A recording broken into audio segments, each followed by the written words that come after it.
A survey loop is supposed to close. You start at a known point.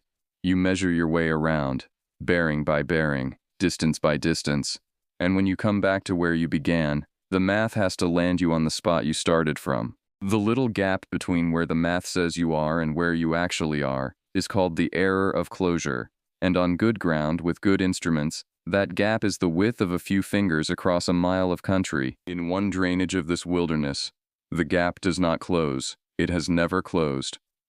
I have run that loop 41 times in 9 years with chain and compass, with a total station, with 3 different units of satellite gear, and the gap where my measurements should meet themselves has come back as 11 feet and as 400 yards, and once, on a clear still morning with the instrument calibrated and level, as something the unit could not display, a number with no sign and no end. I am going to tell you what is in that gap.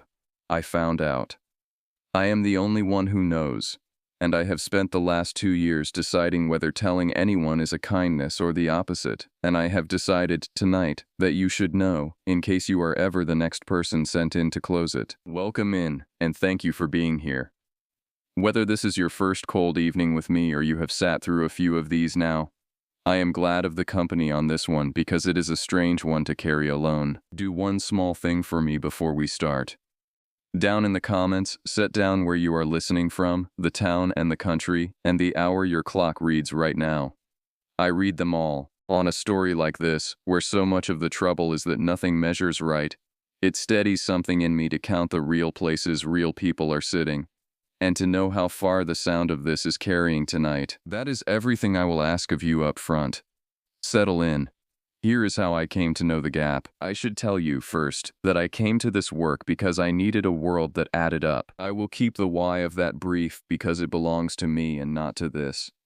There was a stretch of my life when nothing could be counted on, when the people and the certainties I had built on turned out to be weather, here and then gone with no warning and no reason a person could hold. And I came out of those years with a single narrow hunger, which was to live somewhere the world could be measured. Surveying gave me that. A bearing is a bearing. A chain is 100 feet, the same 100 feet, today and tomorrow, and in the rain. You go out into the most chaotic-seeming country on earth, a mountain wilderness with no roads and no straight lines, and you lay a net of pure number over it, and the number holds. The number always holds. And a man who has been badly taught that nothing holds can build a life on that. And I did. I took the ranger work in the deepest roadless wilderness in the lower part of this country precisely because it was the largest unmeasured thing I could find, and I made it my private project, across the seasons, to measure it, to make even that hold. So when I tell you that there is a drainage in my district where the measuring does not hold, I need you to understand that this is not a small thing to me, the way it would be a small thing to most people. For most people, a place where the map is a little off is a curiosity. For me, it was the one thing I had built my sanity on coming apart in my hands, slowly, over 9 years, one impossible number at a time. I did not run that loop 41 times because I am thorough. I ran it 41 times because each time it failed to close, it took a little more of the only thing I had, and I could not stop going back to look for it. That is the part of me you need to hold while I tell the rest. Not a brave man, and not a curious one. A frightened one, who needed the world to add up, and found the one place where it refused, and could not leave it alone. The drainage is a few square miles of forested mountain country, lodgepole and Douglas fir on the slopes and old ponderosa down along the creek, granite breaking through where the soil thins, a deep V of a valley with a clear cold stream running the bottom of it. It is beautiful and unremarkable. There are 10,000 drainages like it across these mountains. From the air it is nothing. On the ground it is nothing, until you try to measure it, and then it is the only place like it I have ever heard of. I did not find it on purpose. 2 years into the post, a backpacker went missing in that part of the wilderness. A woman named Mara Quist, an experienced solo hiker who had filed a route that took her up that drainage and over the saddle at its head. She was 4 days overdue when it came to me. I went in to run the search, and I ran it the way I run everything, with instruments, mapping my search pattern as I went so that I could prove what ground I had covered. And it was in laying out that first careful grid up the drainage that I noticed the thing that has owned me ever since. My grid would not stay square. I would shoot a line up the east slope, a clean straight bearing, pace and chain it, turn 90 degrees, run my cross path, and when I closed the rectangle back to my start, the corner would not meet. The fourth side was always too long or too short. Not wildly that first day. A few feet. Enough that I assumed I had made an error, a slipped chain, a misread, the ordinary mistakes a tired man makes. So I did it again, and it failed again, by a different amount. And I want you to understand what that means to a surveyor, because the wrongness of it is the whole horror, and it is a quiet horror that you have to know the trade to feel. Errors are consistent. A bent chain is bent the same way every time. A miscalibrated instrument lies the same lie. An error you can find and correct. But the gap in that drainage was never the same twice. It was not an error. It was the ground itself refusing to hold still long enough to be measured. And there is no correction for that. There is no procedure in any manual for a place where the distances do not stay the distances they were a moment ago. We did not find Mara Quist. The search wound down the way they do, and the record says lost in rough terrain, presumed dead, and I signed it, the way I have learned to sign things, and her family grieved a fall or a cold night. And I did not tell them that I thought the country itself had taken her, because I did not yet have the shape of what I thought. And a man does not say a thing like that without a shape. But I went back. Of course I went back. The drainage had shown me the one thing my whole self could not abide. A piece of the world that would not add up. And I told myself I went back for Mara Quist, to keep looking. And that was true for a while, and then it stopped being the reason, and the gap itself became the reason. And I ran that loop a second time, and a fifth, and a 20th, across the seasons, chasing the corner that would not close. And the more I chased it, the more the drainage showed me, a little at a time, the way it must have shown the ones before me, because there were ones before me. That was the next thing I found, and it is the thing that should have warned me to burn my field books and ask for a transfer. And instead it pulled me in deeper, the way it was always going to, in the old records of the post. In a locked cabinet I had no reason to open until the gap drove me to open everything. I found the field books of the rangers who had held this district before me, going back decades. And in them, in hand after hand, were the same impossible loops. Different people, different instruments, different decades, all of them, sooner or later, drawn to that one drainage. All of them measuring it, all of them finding that it would not close. All of them I could see in the deteriorating handwriting and the growing margins of notes, becoming, over their years in the post, exactly as obsessed with it as I had become. The post had been quietly handing the gap down from one measurer to the next for as long as there had been a post. And not one of them in all those field books had ever written down what was in it. They had measured up to the edge of the thing, again and again across whole careers. And then the books simply stopped, each of them mid-season, mid-loop, the last entries cramped and strange, and a new hand would begin a few years later, and the cabinet held no record of where any of those careful, methodical people had gone. I am going to stop here for one moment, because we have come to the edge of the part where I went in to close it for good. And once I take you in there, the telling does not get any easier for either of us. And I notice, the way a man who counts things notices, that you have come all this way into a story about a place that will not measure, and you have not yet measured yourself into it, have not pressed the like, have not set down the one word below that says you are here and real and sitting somewhere the distances behave. It is a small thing and it costs you nothing, and it would mean a great deal to me to be able to count you, tonight, before I go back into the one place I was never able to count anything at all. Press it, leave the word, and then come in with me. Because I am about to tell you what 9 years of failing to close that loop finally cost me to learn. The personal part began in the 7th year. And I call it the personal part because up until then the drainage had been impersonal, a problem, a wrongness in the abstract land. In the 7th year it began to be about me. It started with a flag. I mark my survey stations with little wire flags, blaze orange, and I number them in sequence in my book as I set them. One morning, working up the east slope, I came to a station I needed and found a flag already there. Blaze orange, my kind, set in the ground at exactly the point my notes told me to set one. I assumed I had placed it on a previous trip and failed to log it, and I knelt to read the number I write on the wire, and the number was in my handwriting, and it was a number I had not yet reached. I was on station 19. The flag said 34. I had not set a 34. I would not set a 34 for 2 more days of work. It was my flag, my hand, my next but one numbering, standing in the ground waiting for me, 2 days before I made it. I told myself the thing you tell yourself. That I had set it on another trip and misremembered. That the sequence had reset. That I was tired. The drainage is patient with the things you tell yourself. It lets you have them for a while. I pulled the flag, and I went on. And 2 days later, when my honest sequence reached 34, I set a flag at that exact point, in that exact ground, and I wrote that exact number on the wire, and I understood, kneeling there, that I had now done the thing I had found already done, that I had caught up to a moment that had been waiting for me, and that the question of which time was the real time, the finding or the doing, was not a question the world was supposed to allow a person to ask. After the flag, the drainage stopped being shy.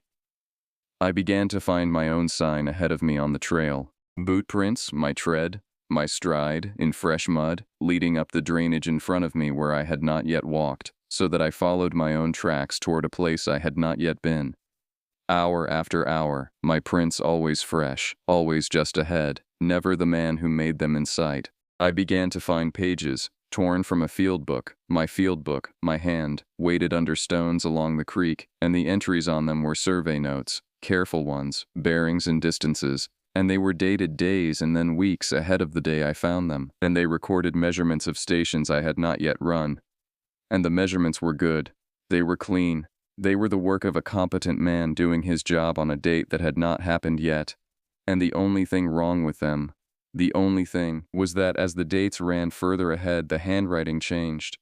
The way the predecessor's handwriting had changed in the old books, got smaller and more cramped, and began, here and there, to repeat a word, or a number, the way a needle repeats in a worn groove, and I was reading. I understood the field notes of the man I was going to become if I kept coming back, left for me by him, or by the drainage wearing him, as a warning or as bait, and I could not tell which, and I could not stop reading them.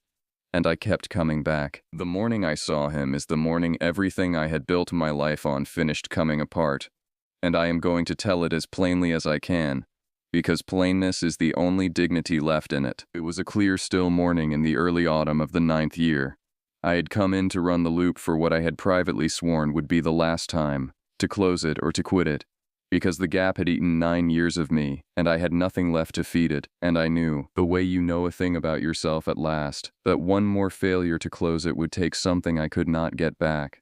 I had set up my instrument on the granite knob at the head of the drainage, the high point, the one place you can see the whole loop laid out below you, the creek, the slopes, the meadow in the bottom where the ponderosa stand in the open grass. And I put my eye to the instrument, and I swung it down across the meadow to sight my first station of the day. And there was a man standing in the meadow with a survey instrument on a tripod, sighting up the slope, working. It was me. I do not mean a man who looked like me. The wilderness is empty. There was no one within 20 miles, and the figure in the meadow wore my coat, the faded green coat with the torn left cuff that was on my body as I watched. And he stood with his weight on his right leg the way I stand, favoring the knee I favor, and he worked the instrument with the particular economy I work it with.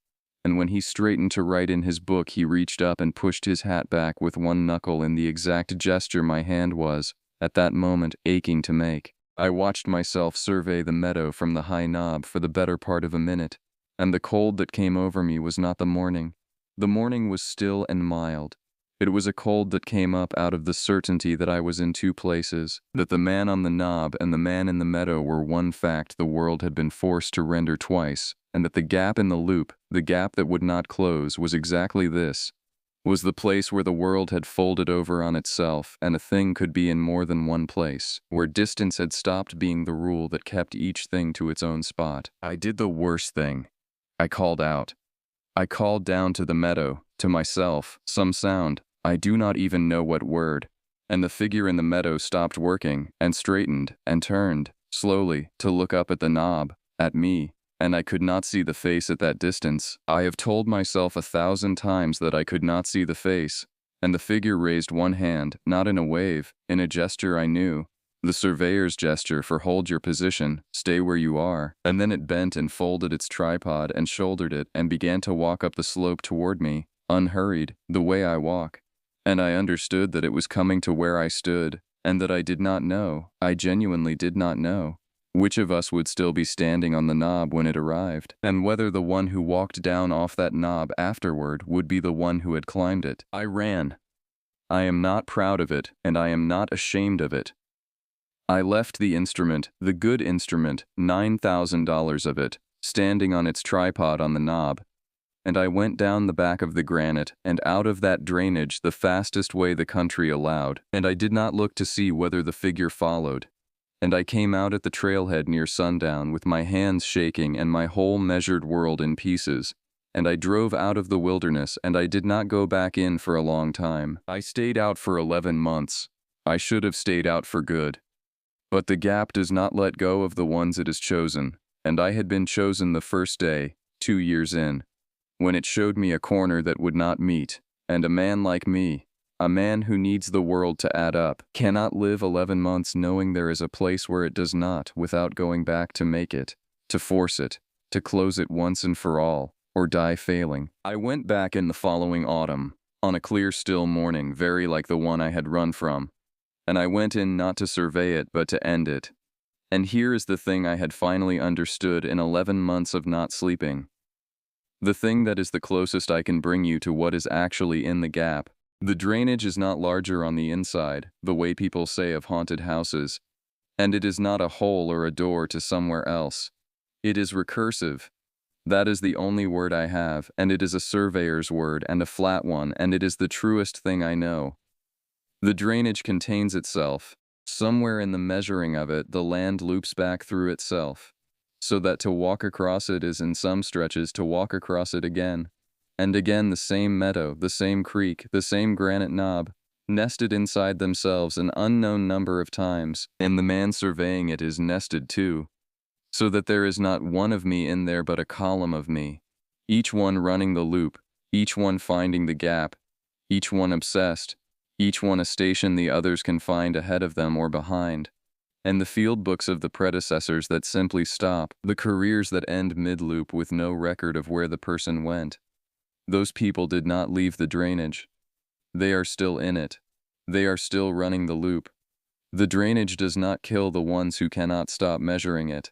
It keeps them, measuring, forever, nested in its folds, and it lets the next one come, and the next, and it shows each new one the sign of the ones already kept, their flags, their pages, their boot prints, their figures across the meadow, as the most patient lure there is, because it knows, it has always known, that a person who needs the world to close will keep coming back to a thing that will not close until the day he steps into the fold and becomes one more of the kept.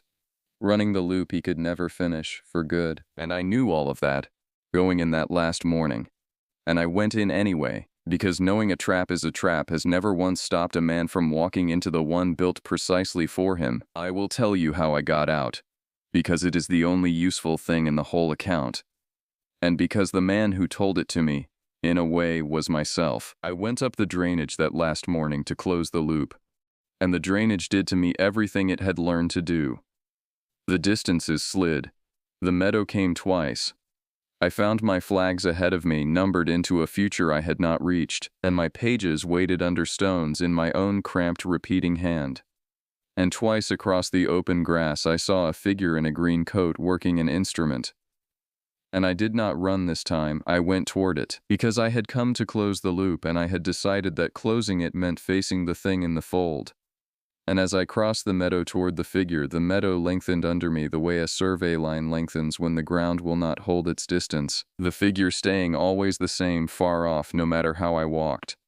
And I understood that I was now in it, in the fold, that I had stepped into the recursion and that if I kept walking toward myself I would arrive. And arriving was the trap. Arriving was how you became one more of the kept, forever closing on a figure that was always one fold ahead. And the thing that saved me was the thing I had spent 9 years refusing to do. I stopped measuring. I stopped. I put down the instrument. I stopped pacing and counting and trying to make the ground hold a distance. Stopped trying to close the gap. Stopped. for the first time in my life, needing the world in front of me to add up, and I sat down in the lengthening meadow with my back to the figure I would never reach, and I let the loop stay open. I let it be a place that does not close. I gave up the one thing I had built my whole self on, the certainty, the measurable world. I set it down in the grass and I left it there, and the moment I stopped trying to measure my way across the fold had nothing left of mine to lengthen, because the lengthening had only ever fed on my need to close it. And the meadow, when I stood up and walked out of it, not in any measured direction but simply downhill, toward the sound of the creek, the one honest pull there is. The meadow let me go. I walked out of that drainage by refusing to know how far I had walked, by accepting that I would never know, by carrying out of it, in place of a closed loop, the open wound of a thing I would never be able to make add up, and that open wound is the price, and I paid it, and I am paying it still. I came out at the trailhead at dusk, alone, with no instrument, having closed nothing, knowing nothing, measuring nothing, and it was the first time in 9 years I had left that drainage and not been more its prisoner than when I went in, because I had finally given it the one thing it could not keep, which was a man who no longer needed it to close. I do not survey anymore. I could not if I tried. That is the part that has no triumph in it. The quiet, poisoned end of it that I owe you. Because I will not pretend I walked out whole. I left the post that winter. I live now in a town, an ordinary one, on a street with numbers on the houses. And I work an ordinary job. And to anyone who meets me I am an unremarkable man who used to work in the woods. But the drainage took the thing I went into the woods to find in the first place, the measurable world. And it did not give it back, and it could not, because the lesson it taught me to survive it is a lesson that does not stay in one drainage. I know now that distances do not have to hold. I have stood in the fold and watched a meadow lengthen under my own feet, and a man who has seen that one time can never again fully believe that the 100 feet between his front door and his mailbox is the same 100 feet today that it was yesterday, because he has been shown in one place that it does not have to be, that the holding of it is not a law but a habit the world is mostly in, and that habits can be broken, and that there is at least one place where the world is in the habit of breaking it. So I do not measure things anymore. I used to count everything, the stairs, the blocks, the miles. It was how I kept the ground under me, after the years when nothing held. I have had to give it up, all of it, because every time I count a thing now I am waiting, in the back of me, for the count to come out wrong, for the 11 feet, for the 400 yards, for the number with no sign and no end. And it is easier, it is barely survivable, but it is easier, to simply stop counting, to let the distance between me and everything I love stay unmeasured, unknown, possibly holding and possibly not, and to live in that not knowing the way I once could not have lived for a single hour. I went into the woods because I needed a world that added up. I came out of them having learned to live in a world that does not. That is either the worst thing that ever happened to me, or it is the only thing that ever set me free. And the terrible part, the part I cannot resolve and have stopped trying to, is that those are the same sentence. Marquist I never found. But I will leave you with the thing I have not been able to put down. The thing that is the real reason I finally told this tonight. In my last season, in the old field cabinet, going through the predecessor's books one more time, I found, near the bottom, in a hand I did not recognize, a single loose page, undated. And it was not survey notes. It was a list of names, 2 columns, many names, in many different inks across what must have been a great many years. And I understood after a moment that it was a list of the people the Post had recorded as lost in that drainage, the missing, the presumed dead, the ones whose families grieved a fall or a cold night, kept quietly by one ranger after another the way I had kept Marquest.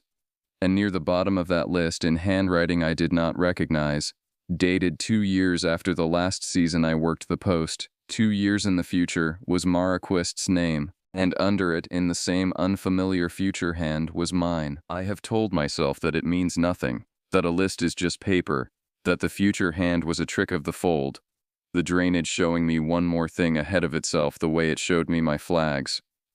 I have almost convinced myself, but I notice that I have stopped wanting to know how far it is to the edge of town. And I notice that I no longer drive out toward the wilderness, not even close, not even on the good roads, because I am afraid that if I did, and I checked the odometer and I checked it again on the way back, the two numbers would not be the same, and I would know, finally and for certain, that I never closed the loop at all, that no one ever closes it, that the man telling you this walked out of that meadow only in the one fold of it where walking out was possible, and that in all the other folds, the ones I will never be able to count, I am still in there, sitting in the lengthening grass with my back to a figure I will never reach, having put down the instrument, having given up at last on knowing how far, which the drainage always understood was not the same thing, not the same thing at all, as having gotten out.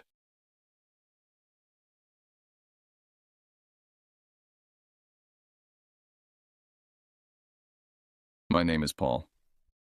I've lived in Regina, Saskatchewan all my life, surrounded by endless prairies that stretch toward the horizon like a sea of wheat and grass. The flat landscape can feel isolating, especially in winter when everything freezes over and darkness comes early. I turned 19 last month, in April 2022.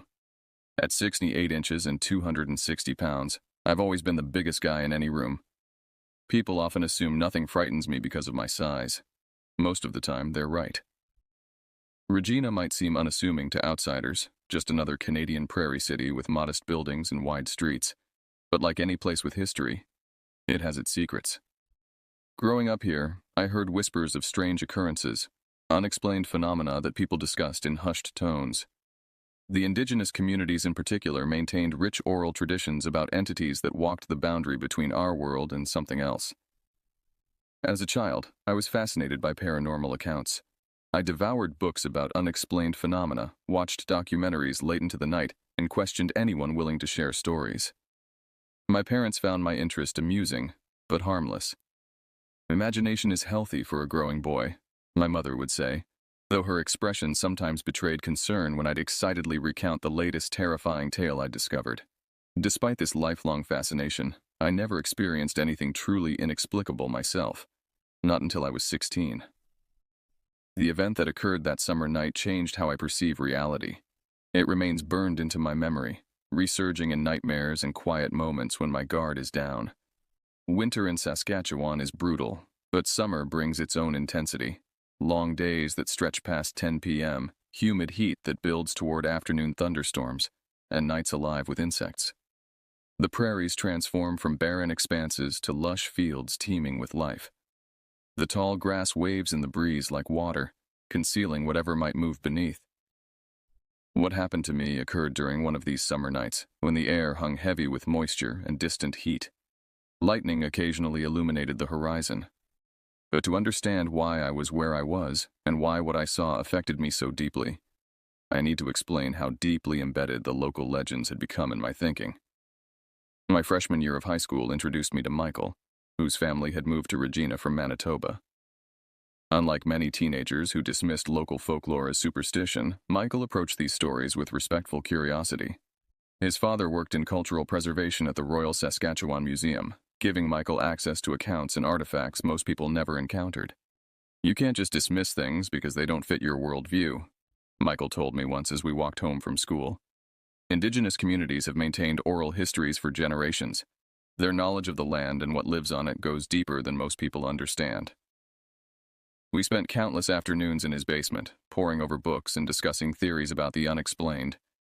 It was Michael who first mentioned the Rougarou to me, not in the context of Louisiana where most associate the legend, but as interpreted by local indigenous communities. "The concept exists across cultures," he explained, "a being that shifts between human and animal form, often as punishment for transgression. The French brought the loup-garou concept, but indigenous communities had their own traditions of shapeshifters long before European contact." I remember leaning forward, captivated. "But what exactly is it supposed to be?" Michael's expression grew serious. "Not what most movies portray. It's not just a man who becomes a wolf under the full moon. It's something that exists in between states, neither fully human nor fully animal. Some accounts describe it as having a human body with a canine head, others as walking upright but moving like an animal." "Have there been sightings around here?" I asked. Michael nodded slowly. "More than you'd think, especially on the outskirts of the city, where development pushes into former wilderness. My dad says reports spike during construction projects that disturb previously untouched land. What fascinated me wasn't just the creature itself, but what it represented. The uncomfortable space between known and unknown, between civilization and wilderness. I didn't know then how personally I would come to understand that liminal terror. The summer before my fateful encounter, I began spending time with Jasmine, whose family lived on a reservation about 40 minutes outside Regina. We met through a community basketball program where my height made me valuable despite my mediocre coordination. Jasmine possessed a quiet confidence I admired. When conversation among teens turned to local legends, most would laugh or embellish for dramatic effect. Jasmine never did either. She listened, occasionally corrected details, but mostly remained silent during these discussions. One evening after practice, several of us gathered at a local diner. Someone mentioned recent reports of strange howls heard near the city's edge. Probably just coyotes, Jeremy suggested, reaching for his soda. They sound weirder than people expect. Or someone's dog got loose, Ben added with a shrug. I noticed Jasmine's expression change slightly, a subtle tightening around her eyes. Later, as we walked to the bus stop, I asked her about it. You look concerned back there. Do you know something about those howls? She walked several steps before responding. My grandmother would say that some sounds aren't meant to be heard by human ears. When you hear them, it means boundaries are weakening. What kind of boundaries? Between here and elsewhere. She stopped walking and turned to face me. Paul, my mother's cousin, saw something last month. She was walking home at dusk, took a shortcut near the western edge of the reservation. There's a stretch of tall grass there that separates the homes from the road. I waited as Jasmine seemed to consider whether to continue. She said she felt watched first. That's always the first sign, the feeling of eyes following you, then movement in the grass, but not like wind, more purposeful. She started walking faster, and that's when she heard it breathing. An animal? I asked. She thought so at first. Maybe a coyote or stray dog. But the breathing was wrong, too deep, too controlled. When she looked back, she saw something rising from the grass, standing up on two legs, but not like a person would stand. A chill spread across my shoulders despite the warm evening. What did she do? Ran. Never looked back again. Got home and couldn't speak for an hour, just trembled. Jasmine adjusted her backpack. My grandmother performed a cleansing ceremony for her. Said the creature didn't follow her home, but it had noticed her. And once these things notice you, they remember. I tried to keep my tone light.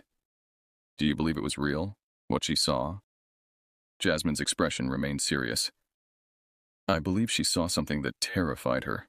Whether it was what the elders call Rougarou or something else, I don't know. But Paul, she touched my arm lightly. Be careful in open spaces at night, especially where the prairie grass grows tall. Some things hide in plain sight, waiting for someone to notice them. And once you see them, they see you back.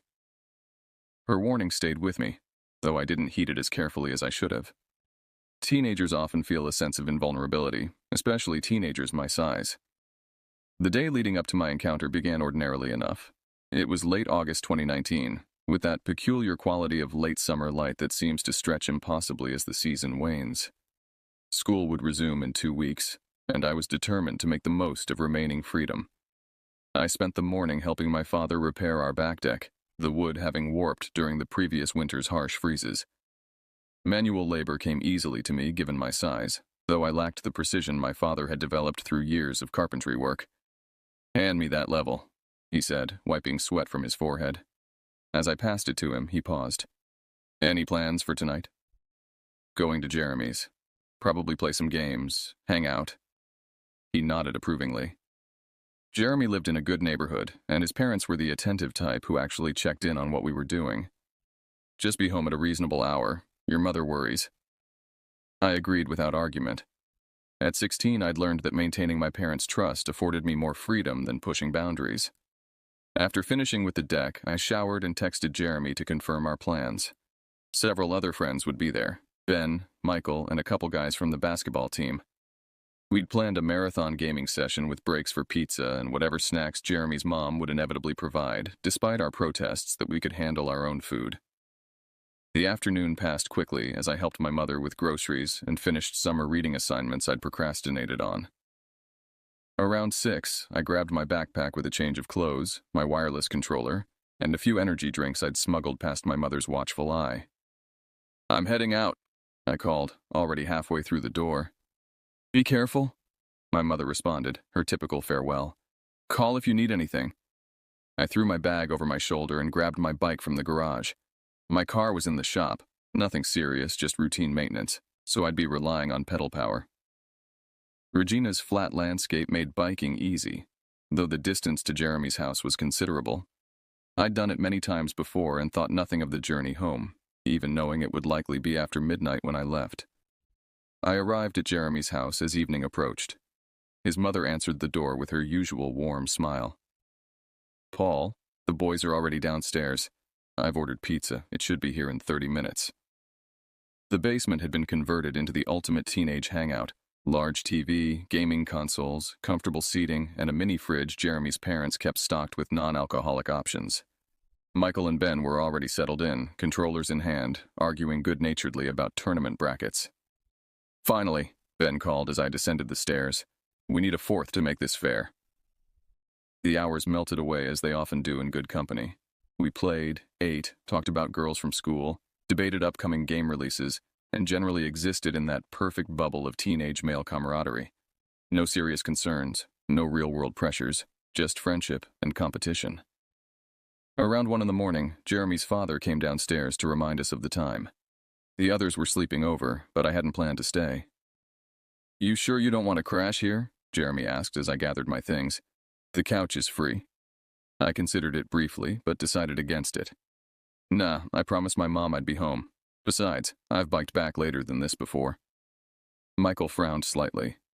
"It's pretty dark out there." "I've got lights." I patted my backpack where my bike lights were stored. "And unlike you weaklings, I don't fear the night." I flexed dramatically, earning the expected round of groans and insults. If I had listened to that slight hesitation in Michael's voice, perhaps what followed would never have happened. But confidence, some might call it arrogance, is the particular domain of teenage boys who haven't yet learned their limitations. I said my goodbyes and headed upstairs, Jeremy following to lock the door behind me. "Text when you get home," he said, our usual practice when any of us traveled alone at night. "Will do." I secured my backpack, attached my lights to my bike, and pushed off into the darkness, completely unaware that in less than 30 minutes, my understanding of the world would fundamentally change. The night air had cooled considerably, a welcome relief after the day's humidity. Regina's streets were largely deserted, with only occasional cars passing, mostly taxis and late-night workers heading home. The city takes on a different character after midnight. Familiar landmarks cast unusual shadows, and sounds carry differently through the quiet. My route home from Jeremy's house normally took about 30 minutes at a casual pace. I could cut it to 20 if I pushed myself, which I often did during daylight hours.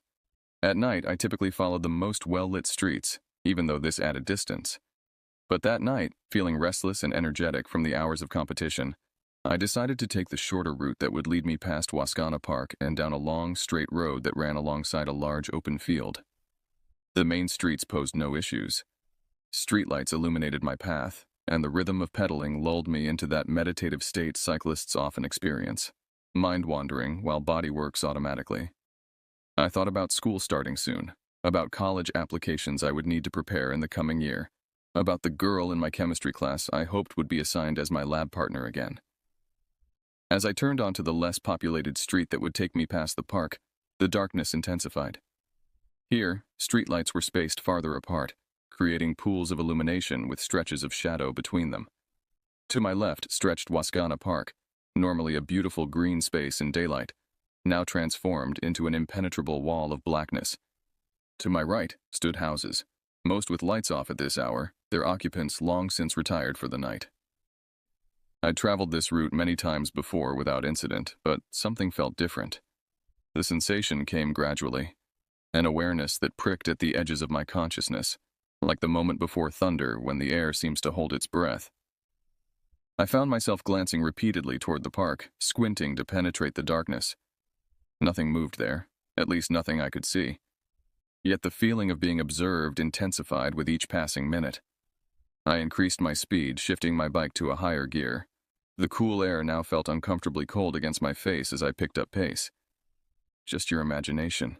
I muttered to myself, the sound of my voice strangely muffled in the night air. Michael's story's getting to you. But the sensation persisted, that crawling awareness of being tracked, studied. Prey animals must feel this way when predators fixate on them from concealment, I thought. The idea did nothing to comfort me. My eyes strained to monitor my surroundings while still watching the road ahead. The path ran straight for nearly a mile, making it impossible to quickly reach the safety of more populated areas. The rational part of my brain insisted nothing was wrong, that I was allowing stories and darkness to affect my perception.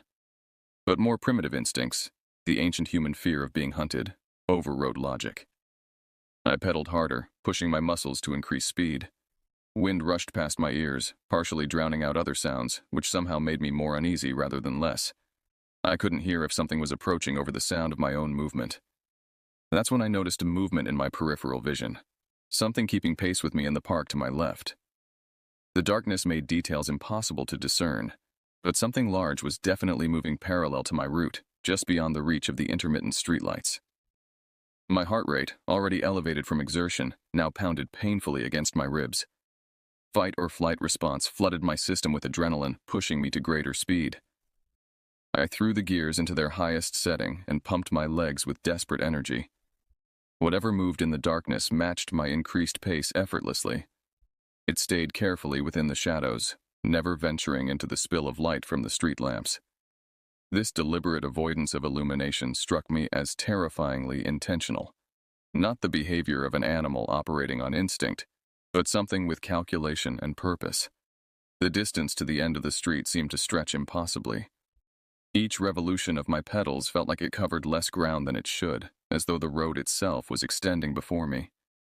Sweat beaded on my forehead despite the cool night air, and my breathing became ragged.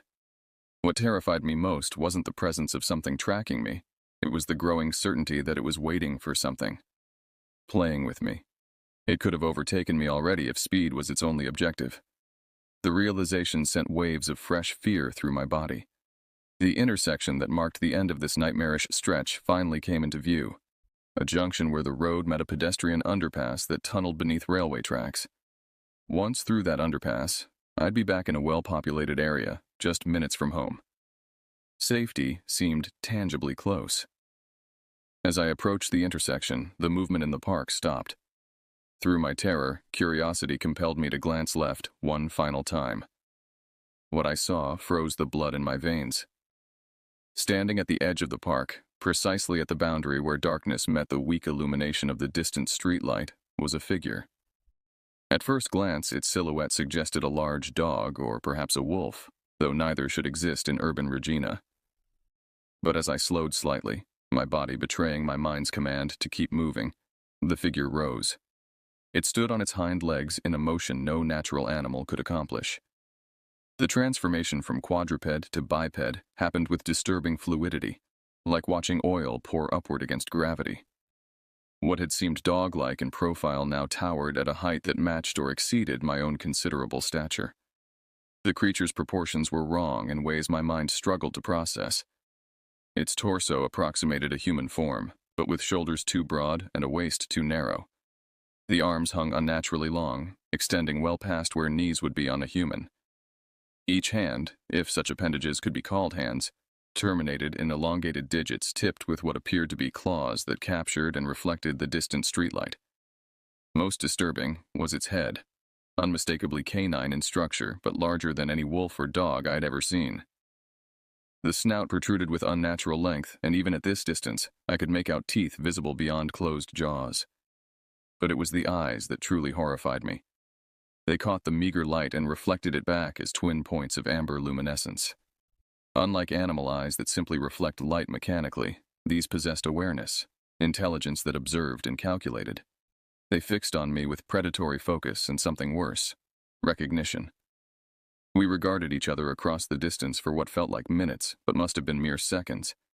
It made no move to approach, yet I felt its attention like a physical weight. Its chest expanded with deep, controlled breathing after the exertion of pacing me.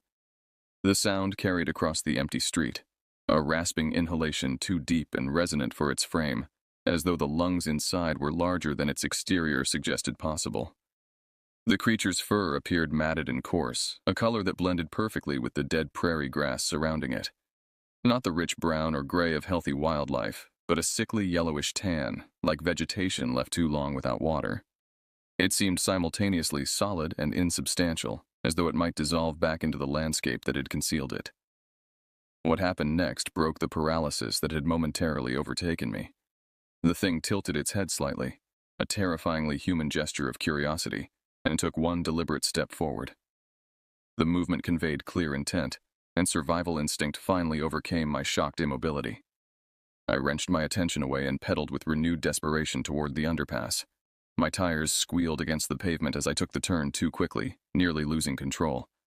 The darkness of the tunnel loomed before me, and for an instant I hesitated. What if it was waiting there, using the underpass to trap me? No choice remained but forward movement. I plunged into the tunnel, the sound of my breathing and bicycle wheels echoing chaotically off the concrete walls.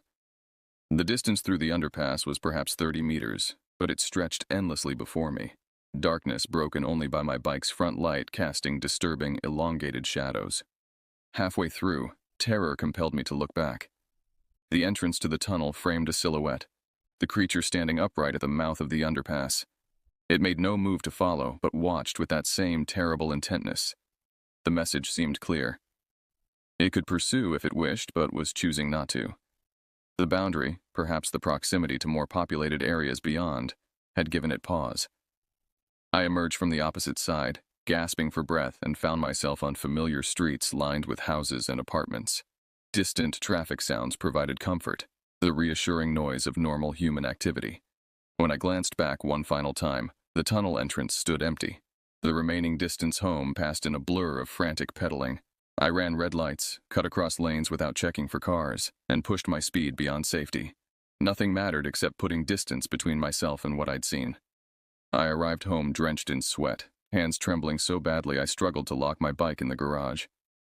The house stood dark, except for the porch light my parents always left on when I was out. I fumbled with my keys at the door, dropped them twice before managing to insert them in the lock, and practically fell into the entryway. The normalcy of our family home, the familiar smell of furniture polish my mother used, the quiet hum of the refrigerator, the family photos lining the hallway, created a surreal contrast to what I'd just experienced. I stood in the darkened entryway, back pressed against the closed door, struggling to regulate my breathing and organize my thoughts. My phone vibrated in my pocket, Jeremy texting to check if I'd made it home. I pulled it out, stared at the screen without comprehension for several seconds, then managed to type, "Home safe," with shaking fingers. The mundane exchange felt impossibly distant from my current reality. Sleep was out of the question. I moved through the house like a ghost, checking window locks, peeking through blinds at the empty street, starting at every normal house sound. I finally settled on the living room couch, unwilling to go upstairs to my bedroom with its windows overlooking the backyard. I left the TV on with the volume low, needing the comfort of human voices and light. Morning arrived after what felt like years. I must have eventually succumbed to exhaustion because I woke to sunlight streaming through windows and my mother's concerned expression as she stood over me. "Paul? Why are you sleeping down here? Are you feeling okay?" I blinked up at her, the previous night's terror momentarily forgotten, then rushing back in a flood of adrenaline. I got in late. Didn't want to wake anyone." She frowned, not believing me, but not pushing further. "You're pale. Are you coming down with something?" "Maybe." The excuse was welcome. Just tired. In daylight, surrounded by normality, doubt began to creep in. Had I actually seen what I thought I saw? The human mind can play extraordinary tricks, especially in darkness, when primed by stories and operating under fatigue. Perhaps it had been a large dog, and my imagination had transformed it into something more sinister. Or maybe someone had been walking their German Shepherd and stopped to watch me pass. The transformation from 4 legs to 2, merely the owner standing up from crouching beside their pet. These rationalizations provided temporary comfort, but couldn't entirely dispel the memory of those eyes watching me with unnatural intelligence, or the wrongness of the proportions as it stood upright. Most disturbing was the purposefulness of its behavior, the precise way it had paced me while remaining hidden, revealing itself only at the boundary where my escape was assured. I spent the day in a fog, moving mechanically through household chores, responding to texts from friends with brief, uninformative replies.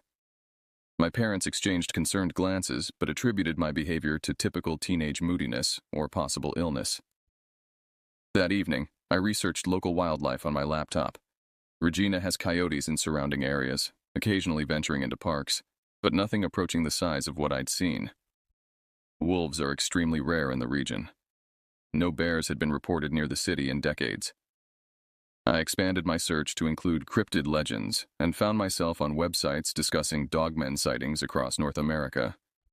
The descriptions matched disturbingly well with what I'd encountered.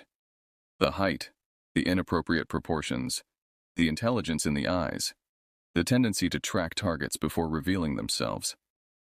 Many accounts mentioned the same yellowish-brown coloration I'd observed. Most disturbing were the maps showing clusters of sightings. While most concentrated in wooded regions of Michigan, Wisconsin, and the Pacific Northwest, a small but significant cluster appeared in the prairie provinces of Canada, particularly near boundaries between developed areas and open grassland. I discovered that around the same time as my encounter, local news had reported several pet disappearances in neighborhoods bordering Wascana Park. The articles attributed the incidents to coyotes or feral dogs, with animal control officials urging residents to keep pets indoors at night. One interview with a distraught pet owner described hearing something large moving through their yard before their dog disappeared without trace. The more I read, the more my certainty grew. What I had seen wasn't imagination or mistaken identity. Something existed in the liminal spaces of Regina. Something that most people would never encounter because they didn't venture into those boundary zones at the wrong hours. 3 years have passed since that night. I've never again taken that route after dark, rearranging my entire life to avoid being in certain areas at certain times. My friends noticed the change, how I became adamant about leaving gatherings before sunset, or insisting on driving rather than biking, even in perfect weather. Most attributed it to some undisclosed incident, and eventually stopped questioning. Only Michael seemed to understand without explanation. When I finally mentioned having seen something unusual near Wascana Park, he didn't press for details but nodded with somber recognition. "Some things are better left unacknowledged," he said, then added more quietly, "Did it see you?" The question struck me as odd yet perfectly aligned with my experience. "Yes," I answered. "It definitely saw me." Michael's expression darkened. "Be careful then. Recognition goes both ways." I've researched extensively since then, looking for scientific explanations or similar accounts. Zoologists dismiss the possibility of undiscovered large predators in populated areas. Psychologists suggest shared cultural narratives shape perception of ambiguous stimuli, explaining consistent descriptions across separate sightings. Yet neither explanation satisfies me. What I encountered possessed physicality and purpose that transcended hallucination or misidentification. The way it moved, the deliberate nature of its actions, the intelligence evident in its observation, these aspects cannot be dismissed as tricks of light or imagination. I've spoken with Jasmine a few times since then. Without sharing my experience, I asked more about her community's understanding of the Rougarou and similar entities. "Our elders say these beings exist in between, not fully of this world or another," she explained. "They're drawn to thresholds, to people who walk the edges. Some believe seeing them marks you somehow." "Marks you how?" I asked, trying to keep my voice casual. She considered before answering. "As someone who has glimpsed beyond normal perception, it creates a connection, an awareness that flows both ways." Her words resonated uncomfortably. Since that night, I've experienced moments of inexplicable unease, sudden certainty of being watched when alone in open spaces, even in broad daylight. Dreams where I'm running along endless prairie paths with something keeping pace just beyond sight. The sensation intensifies near boundaries, where urban development meets natural spaces, where light gives way to darkness. I'm 19 now, preparing for university next fall. I've chosen a campus in Vancouver, as far from the prairies as I can reasonably go while staying in Canada. Perhaps distance will weaken whatever connection was established that night. Perhaps different terrain, different boundaries, will offer protection that familiarity cannot. But in quiet moments, when I'm most honest with myself, I acknowledge the truth. What I saw changed me fundamentally. Not because it revealed monsters exist, but because it revealed the world is not what we pretend it to be. Reality has seams, places where the familiar gives way to something else. Most people move through life never glimpsing these ruptures. I no longer have that luxury. Having seen beyond the veil, I cannot unsee it. And sometimes, in the moment between wakefulness and sleep, I'm overwhelmed by the certainty that something waits patiently for our paths to cross again, something that remembers me as clearly as I remember it. The prairies hold secrets beneath their seeming emptiness. They conceal watchers in the waving grass.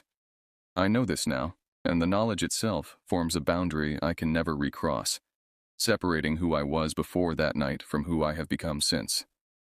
Some doors, once opened, cannot be closed again.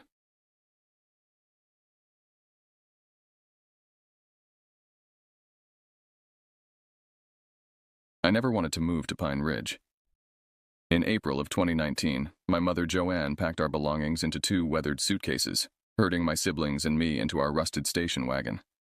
We fled our home in Massachusetts under the cover of darkness, escaping my father's violent outbursts and broken promises.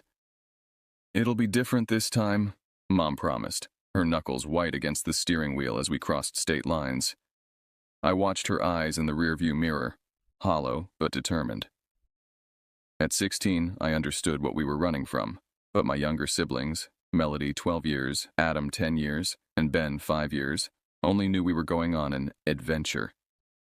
Pine Ridge was a forgotten logging town nestled in the Appalachian foothills.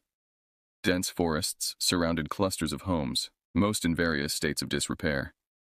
Cabin 8 at the Pinewood Lodge would become our sanctuary, a modest 2-story structure with faded yellow paint and creaking floorboards that whispered with every step.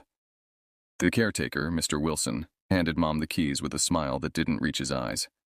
"Rent's due first of the month. Keep to yourselves and you'll do fine here." His gaze lingered on us children before he trudged back to his office at the front of the property. Our neighbors kept their distance those first few weeks. The O'Malleys in Cabin 7 nodded politely, but rarely spoke. The Huttons across the way had a boy named Justin about Adam's age, but his mother watched him like a hawk whenever he ventured outside. Mom found work at the local diner, serving breakfast to truckers passing through on Route 16. I enrolled at Pine Ridge High School, where students stared at me with undisguised curiosity. The outsider, the newcomer with secrets. "Everyone has something to hide in Pine Ridge," a girl named Heidi whispered to me during lunch my first day. "You'll learn that soon enough."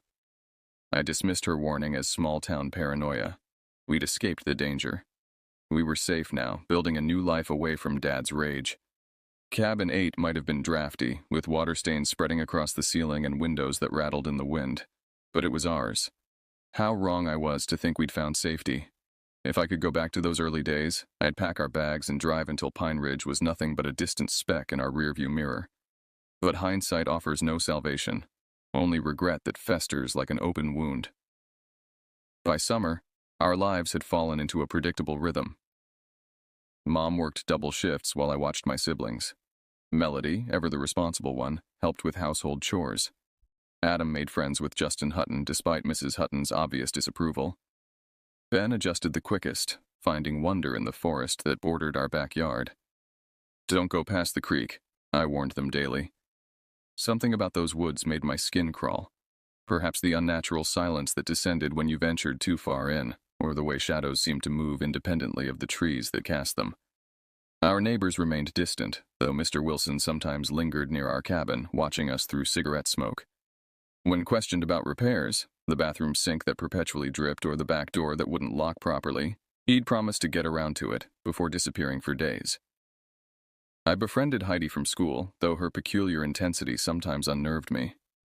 She knew everything about everyone in Pine Ridge, including details that seemed impossible for a teenager to access. The Huttons moved here after their oldest son disappeared, she told me one afternoon as we walked home.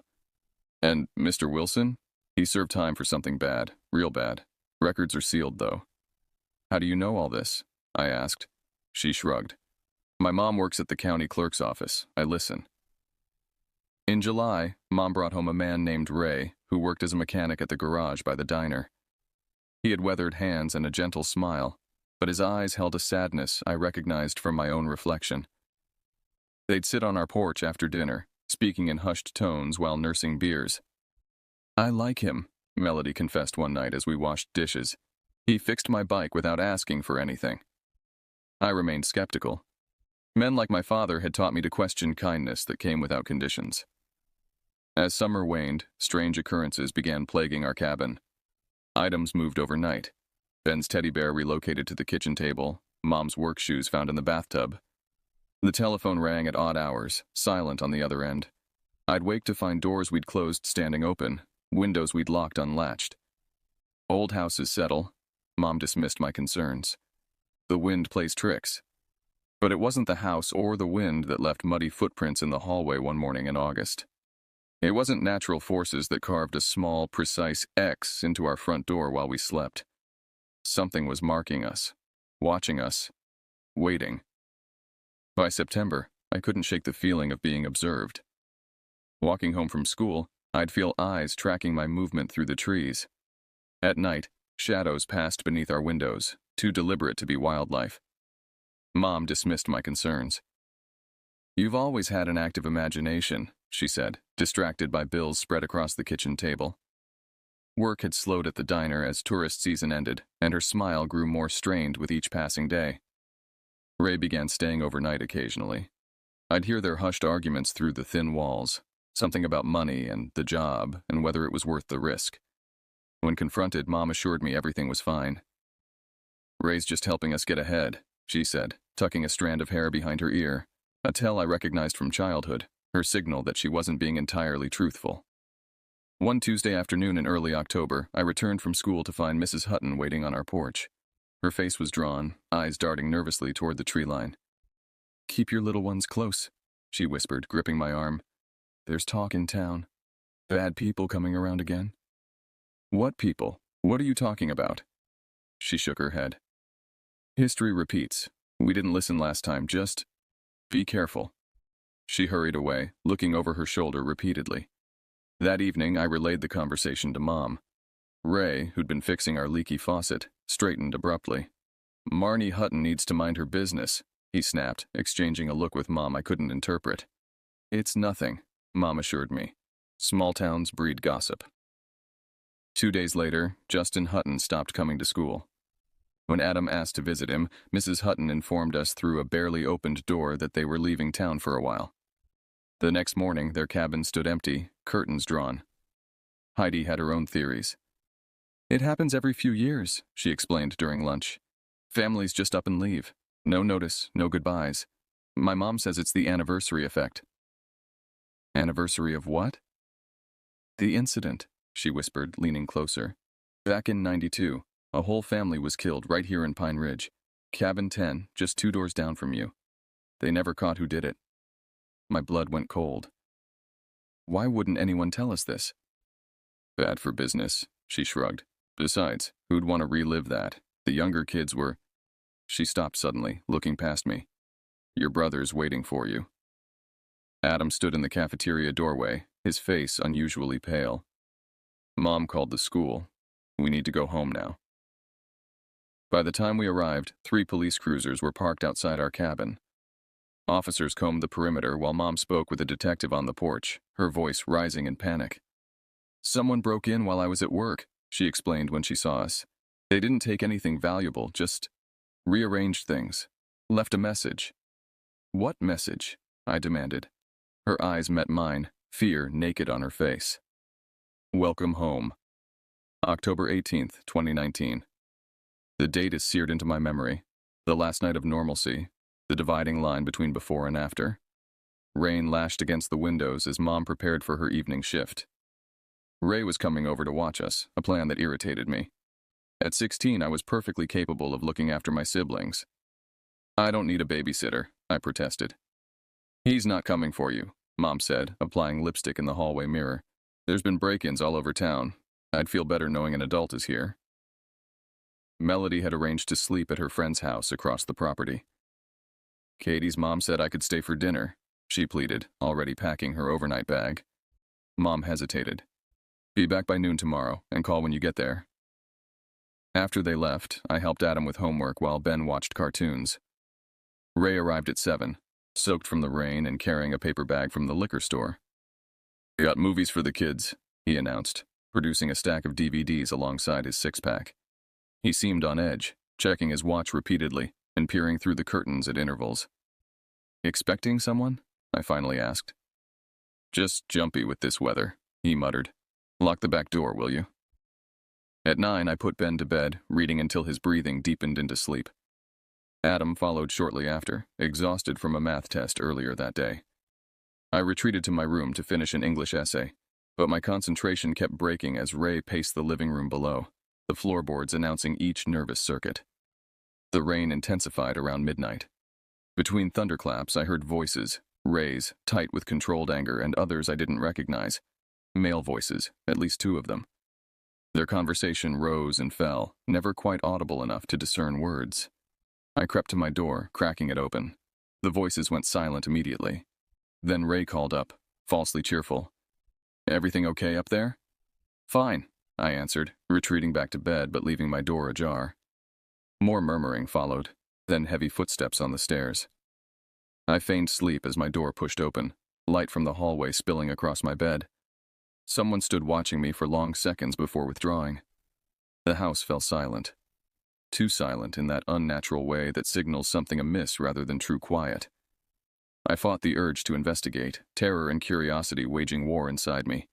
Terror won. I stayed in bed, listening to the blood pounding in my ears. I must have fallen asleep eventually because I jolted awake to a sound I still hear in nightmares. A single, choked cry from downstairs, abruptly silenced. Then the distinctive thud of something heavy hitting the floor. My bedside clock read 3:17 a.m.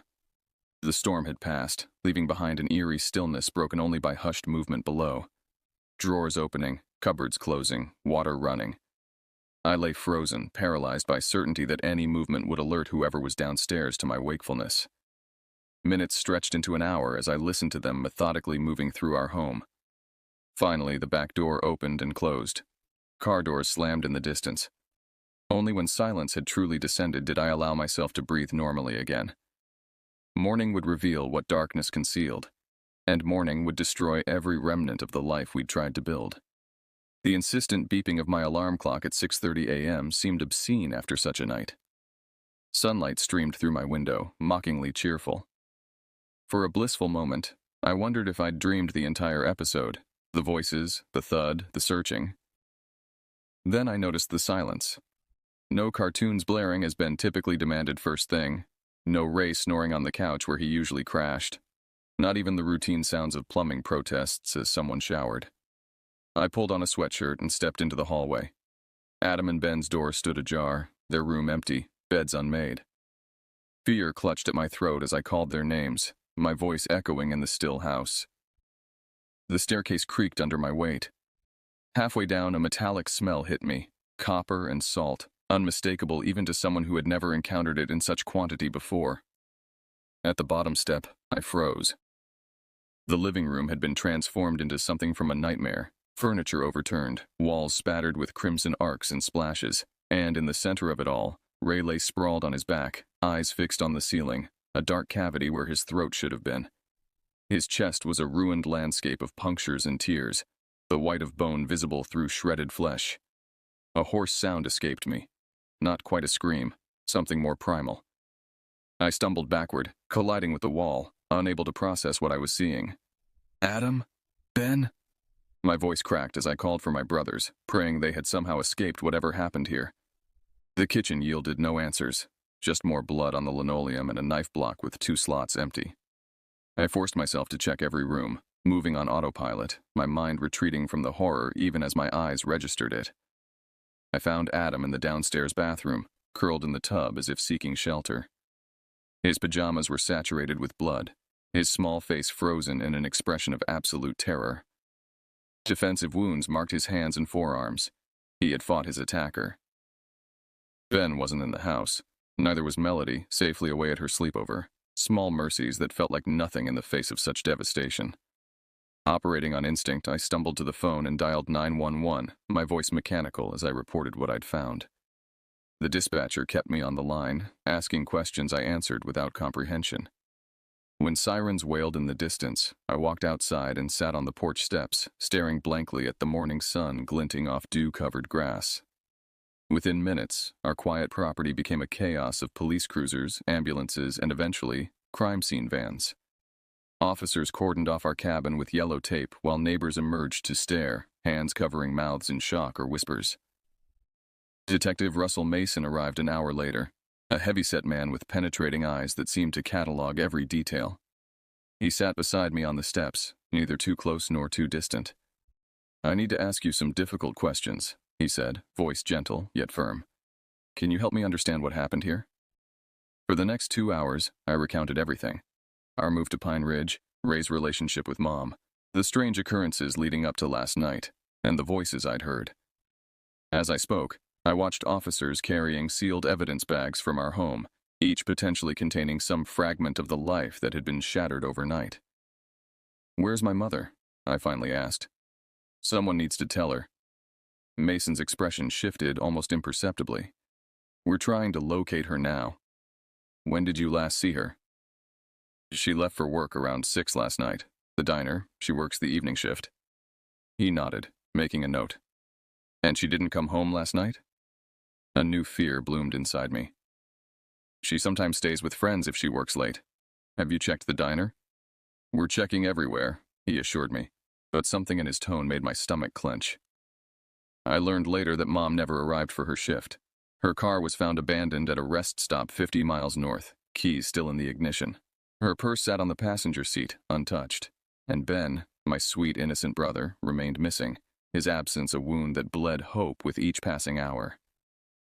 The days following the murders blurred together in a haze of police interviews, funeral arrangements, and unanswerable questions. Melody and I moved into a temporary foster home in town while the investigation continued. She barely spoke, her eyes vacant, occasionally asking when Mom would come get us, a question I couldn't bear to answer honestly. Detective Mason became a constant presence, sometimes sitting silently with us, other times gently probing for any remembered detail that might help their investigation. I learned to recognize the slight furrow in his brow that appeared whenever I mentioned Ray's mysterious friends, or the break-in days before the murders. "We found something interesting," he told me 2 weeks after that night. We sat in his cluttered office at the police station, away from Melody's ears. Ray Winters wasn't his real name. He was Raymond Garrett, wanted in 3 states for fraud and suspected involvement in organized crime. I stared at the mugshot he slid across the desk, Ray looking younger, harder, his eyes calculating rather than sad. Was he the one who... "We don't think so. The evidence suggests multiple perpetrators, and Ray was definitely one of the victims. This was professional work." Mason chose his words carefully. "We believe your family got caught in something bigger than you realize." Headlines in the local paper screamed, "Pine Ridge Horror, History Repeats," and "Cabin Murders Echo 1992 Tragedy." Journalists camped outside the police station, shouting questions whenever I appeared. Locals whispered when I passed, their curiosity and pity equally unbearable. Heidi was the only person from school who visited, bringing homework assignments and unlikely theories about what happened. "The town has secrets," she insisted during one visit. "My mom says these cabins should have been demolished years ago, too much bad history." 1 month after the murders, they found Ben's backpack in the woods, 5 miles from our cabin. Inside was his favorite dinosaur toy and a child's drawing of what appeared to be 3 stick figures standing around a house.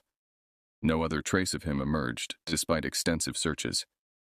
Mom remained missing. Her identification was discovered at a bus terminal in Cincinnati, but security cameras yielded no footage of her. It was as if she had simply vanished, a possibility that haunted me more than confirmation of her death might have. Nights were worst. Sleep came rarely, and when it did, I jerked awake, convinced I'd heard footsteps on the stairs or whispers outside my window.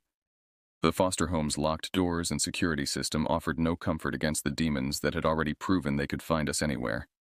Winter descended on Pine Ridge, snow blanketing the forests and the abandoned Cabin 8, which remained sealed with police tape even as the investigation stalled. I watched from afar as icicles formed on its eaves, nature reclaiming what humanity had defiled. On Christmas Eve, Detective Mason visited with a small gift for Melody, a dollhouse she'd mentioned wanting, and news he delivered quietly while she played in another room. "We found blood evidence in the woods," he said. "It matches your mother's DNA. I'm sorry." I nodded, oddly numb. And Ben? He shook his head. Nothing conclusive. We'll keep looking. As snow fell outside, I realized part of me had died in that cabin along with Adam and Ray. The person I'd been before, the 16-year-old with dreams and petty concerns, was gone, replaced by someone who understood how quickly safety could become an illusion, how thoroughly evil could destroy everything you loved. "Will you ever find who did this?" I asked Mason as he prepared to leave. He paused at the door, his expression somber. "I promise you this, I won't stop looking until I do." A promise I clung to through the darkest nights, even as I began to understand that some mysteries remain unsolved, some wounds never heal, and some predators never face justice. January 2022. I turned 19 in a small apartment in Burlington, 3 hours and a lifetime away from Pine Ridge. Melody, now 15, had adapted better than anyone expected, throwing herself into schoolwork and dance classes with the resilience of youth. Our new guardian, Aunt Patricia, our mother's cousin who'd emerged from obscurity after the murders, provided stability, if not warmth. The investigation into what newspapers now called the Pine Ridge Massacre had gone cold. Detective Mason still called monthly with updates that weren't really updates, his voice increasingly apologetic. I'd stopped expecting closure but appreciated his stubborn refusal to abandon us. I deferred college, working instead at a local bookstore while attending therapy sessions mandated by victim services. The therapist called it complicated grief, mourning without resolution, healing without answers. She encouraged journaling, which I attempted half-heartedly, finding it impossible to translate horror into words. On the 3rd anniversary of that night, I received a plain manila envelope addressed to me at the bookstore rather than our home. No return address. Inside was a single photograph. Our family standing outside Cabin 8 the day we moved in, smiling nervously at our fresh start. I hadn't seen this photo before. We hadn't owned a camera. Someone had been watching us from the beginning. On the back, written in neat block letters, "Still thinking of you." I took it directly to the police station, hands shaking. The detective assigned to our case since Mason's retirement studied it under bright lights. "Postmarked from Cincinnati," he noted, "like the other evidence. We'll run tests, but these things rarely yield prints." That night, unable to sleep, I searched online for anything related to Pine Ridge and the murders. Among dozens of articles I'd already read, one headline from a week earlier caught my attention. "Human remains discovered in Appalachian wilderness." The article described hikers finding partial skeletal remains near an abandoned hunting cabin 60 miles from Pine Ridge. Authorities were working to identify the victim, believed to be a child between 5-7 years old. My heart pounded as I dialed Mason's home number, saved years ago but never used. He answered on the 4th ring, voice thick with sleep. "The remains they found," I said without preamble. "Is it Ben?" Silence stretched between us, then softly, "We're waiting on dental records, but yes, we believe so." I hung up without responding, something cold and resolute crystallizing inside me. For 3 years, I'd waited for justice to find us. Perhaps it was time to reverse the equation. The next morning, I called in sick to work and drove to the library's public computers. Using techniques learned from true crime podcasts I'd obsessively consumed, I systematically researched everything connected to Pine Ridge: property records, obituaries, news archives. The pattern emerged slowly. Every decade or so, violence visited the cabins at Pine Ridge. Different victims, different circumstances, but similar brutality. In 1992, the incident Heidi had mentioned, a family of 4 found murdered, their youngest child missing. In 1981, a solitary hunter killed in Cabin 3. In 1972, a young couple vanished from Cabin 12, blood evidence suggesting foul play. Property records revealed what news stories didn't.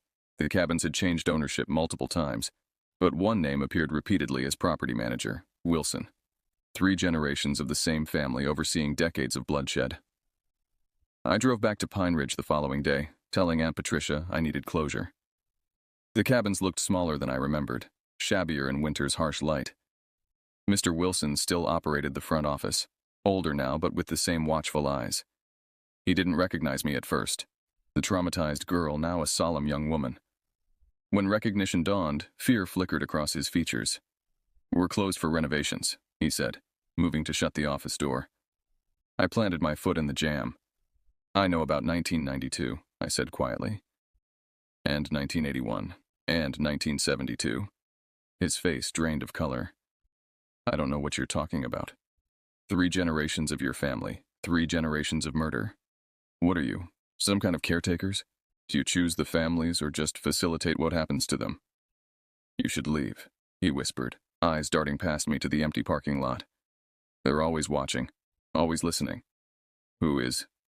But he shook his head, expression hardening into resolve. Your family was marked the moment you arrived. I tried to warn you, all of you, but nobody listens until it's too late. As I drove away, I noticed a black sedan pulling into the property. In my rearview mirror, I saw Mr. Wilson greeting the driver with the stiff formality of someone under duress. I'd disturbed something dormant, and now, I suspected, I had drawn its attention back to me. Spring arrived in Burlington with a sense of foreboding. The dental records confirmed what we already knew. The remains belonged to Ben. We buried him beside Adam in a quiet ceremony attended by the handful of people who constituted our diminished world. Afterward, standing alone at the graveside, I felt someone watching me. Turning, I saw Detective Mason observing from a respectful distance. "Thank you for coming," I said when he approached. "I made a promise." He hesitated. "There's something else you should know. We reopened the investigation into the 1992 murders based on similarities to your family's case. DNA technology has advanced significantly since then." Hope flickered weakly. "Did you find something?" "Blood evidence from both crime scenes shares familial markers. Whoever killed your brothers and Ray is related to whoever killed the family in 92. The Wilsons," I whispered. Mason's eyes narrowed. "What do you know about the Wilsons?" I told him everything, my research, the pattern of violence, my confrontation with the property manager. As I spoke, his expression shifted from skepticism to dawning horror. "I need you to stay away from Pine Ridge," he said when I finished. "If what you're suggesting is true, you've put yourself in danger. Let us handle this." But the investigation moved too slowly, burdened by procedure and limited resources. I continued my own research, creating a timeline of disappearances and deaths connected to the cabins. Digital archives yielded newspaper clippings dating back to the property's construction in the 1950s, each decade marked by bloodshed, each incident investigated separately without recognizing the pattern. In May, I received another envelope, this one containing a yellowed photograph from what appeared to be the 1970s. A group of men stood before the newly constructed cabins, their faces solemn. I recognized the distinctive Wilson features in one young man. The others were unfamiliar except for one, an older man whose eyes held the same calculating coldness I'd seen in Ray's mugshot. On the back, someone had written, "The Covenant, 1972. I sent a scan to Mason, who called immediately. "Where did you get this?" "Same as before. Unmarked envelope, no return address." "The man on the right is Vincent Keller," Mason said, voice tight. "He ran organized crime operations throughout the region in the 70s and 80s.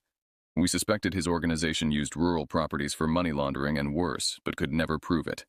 And Ray, Raymond Garrett, was connected to him. Garrett worked for Keller's successor.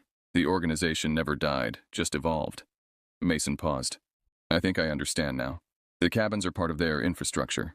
The murders are either eliminations of witnesses or rituals of initiation. But why my family? We had nothing to do with them until Ray. Your mother may have known more than you realize. We found evidence she'd been in contact with federal investigators before your move to Pine Ridge. She may have been informing on Garrett." The truth hit like physical pain. Mom had led us into danger thinking she was escaping it. Ray wasn't our protector, he was our surveillance. And when whatever operation they were running required elimination of witnesses, we became expendable. 2 days later, Detective Mason disappeared. His car was found abandoned at a highway rest stop, keys in the ignition, just like Mom's had been. The investigation into his disappearance overtook the cold case he'd been pursuing, effectively burying any progress on our family's murders. I knew then that justice would never come through official channels. The organization, whatever they called themselves, had tentacles reaching into law enforcement, local government, anywhere that might threaten their operations. In June, I moved Melody to our aunt's sister's home in Canada, ensuring her safety before returning to face what I'd started. I rented a room in a motel 20 miles from Pine Ridge and began surveillance of my own, photographing visitors to the cabins, noting license plates, building the case no one else would pursue. On the anniversary of our arrival at Pine Ridge, I returned to Cabin 8, now renovated and rented to a new family with young children. I watched from the tree line as they unloaded luggage, their faces bright with the same hope we'd once had. Before dawn, I left an anonymous note on their windshield.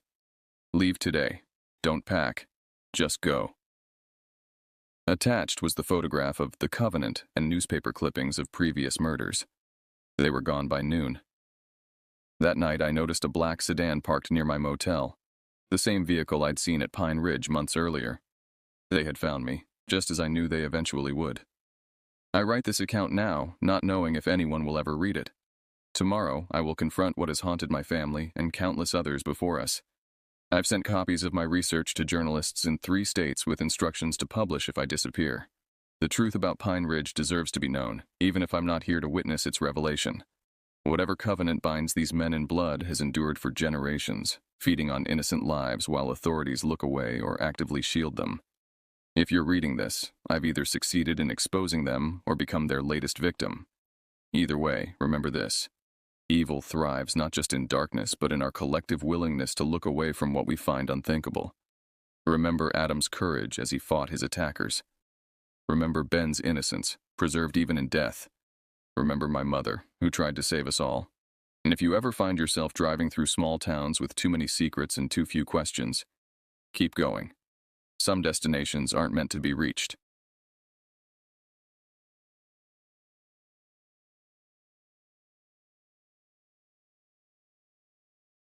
The Arizona wilderness stretched before me like a sleeping giant as I trudged deeper into the forest.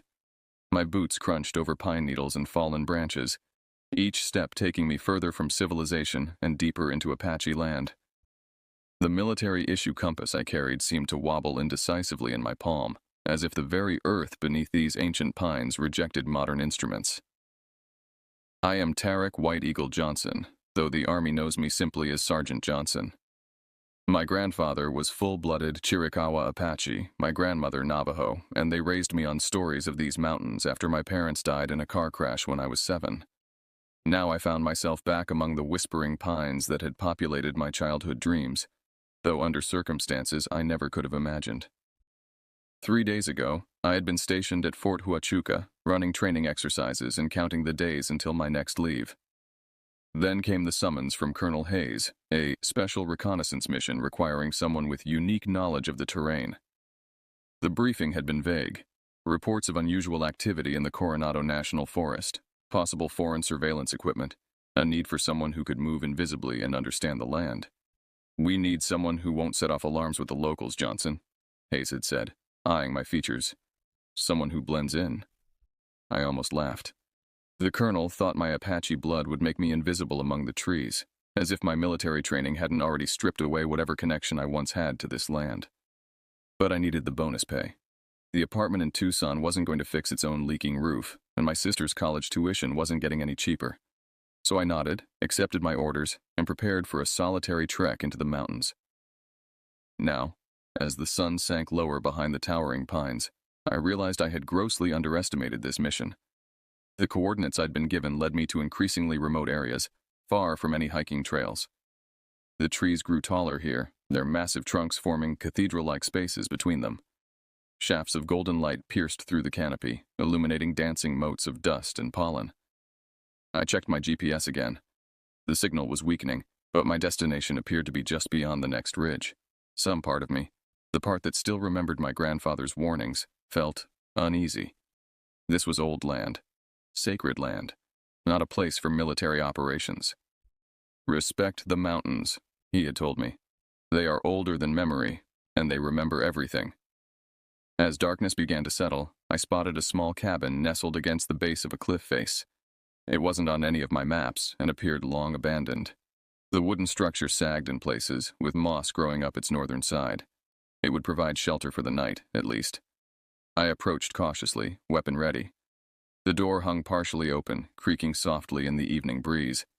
Inside, a layer of dust covered everything.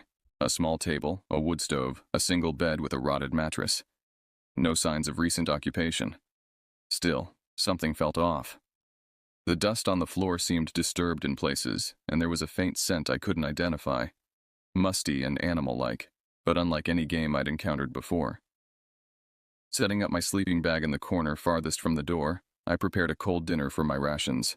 No fire tonight, not until I understood exactly what I was dealing with.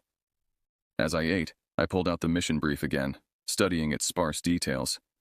But my mind kept wandering to memories of my grandfather's stories, of the things that dwelled in these mountains since before the Apache arrived, of shadows that walked upright, of places where the barrier between worlds grew thin.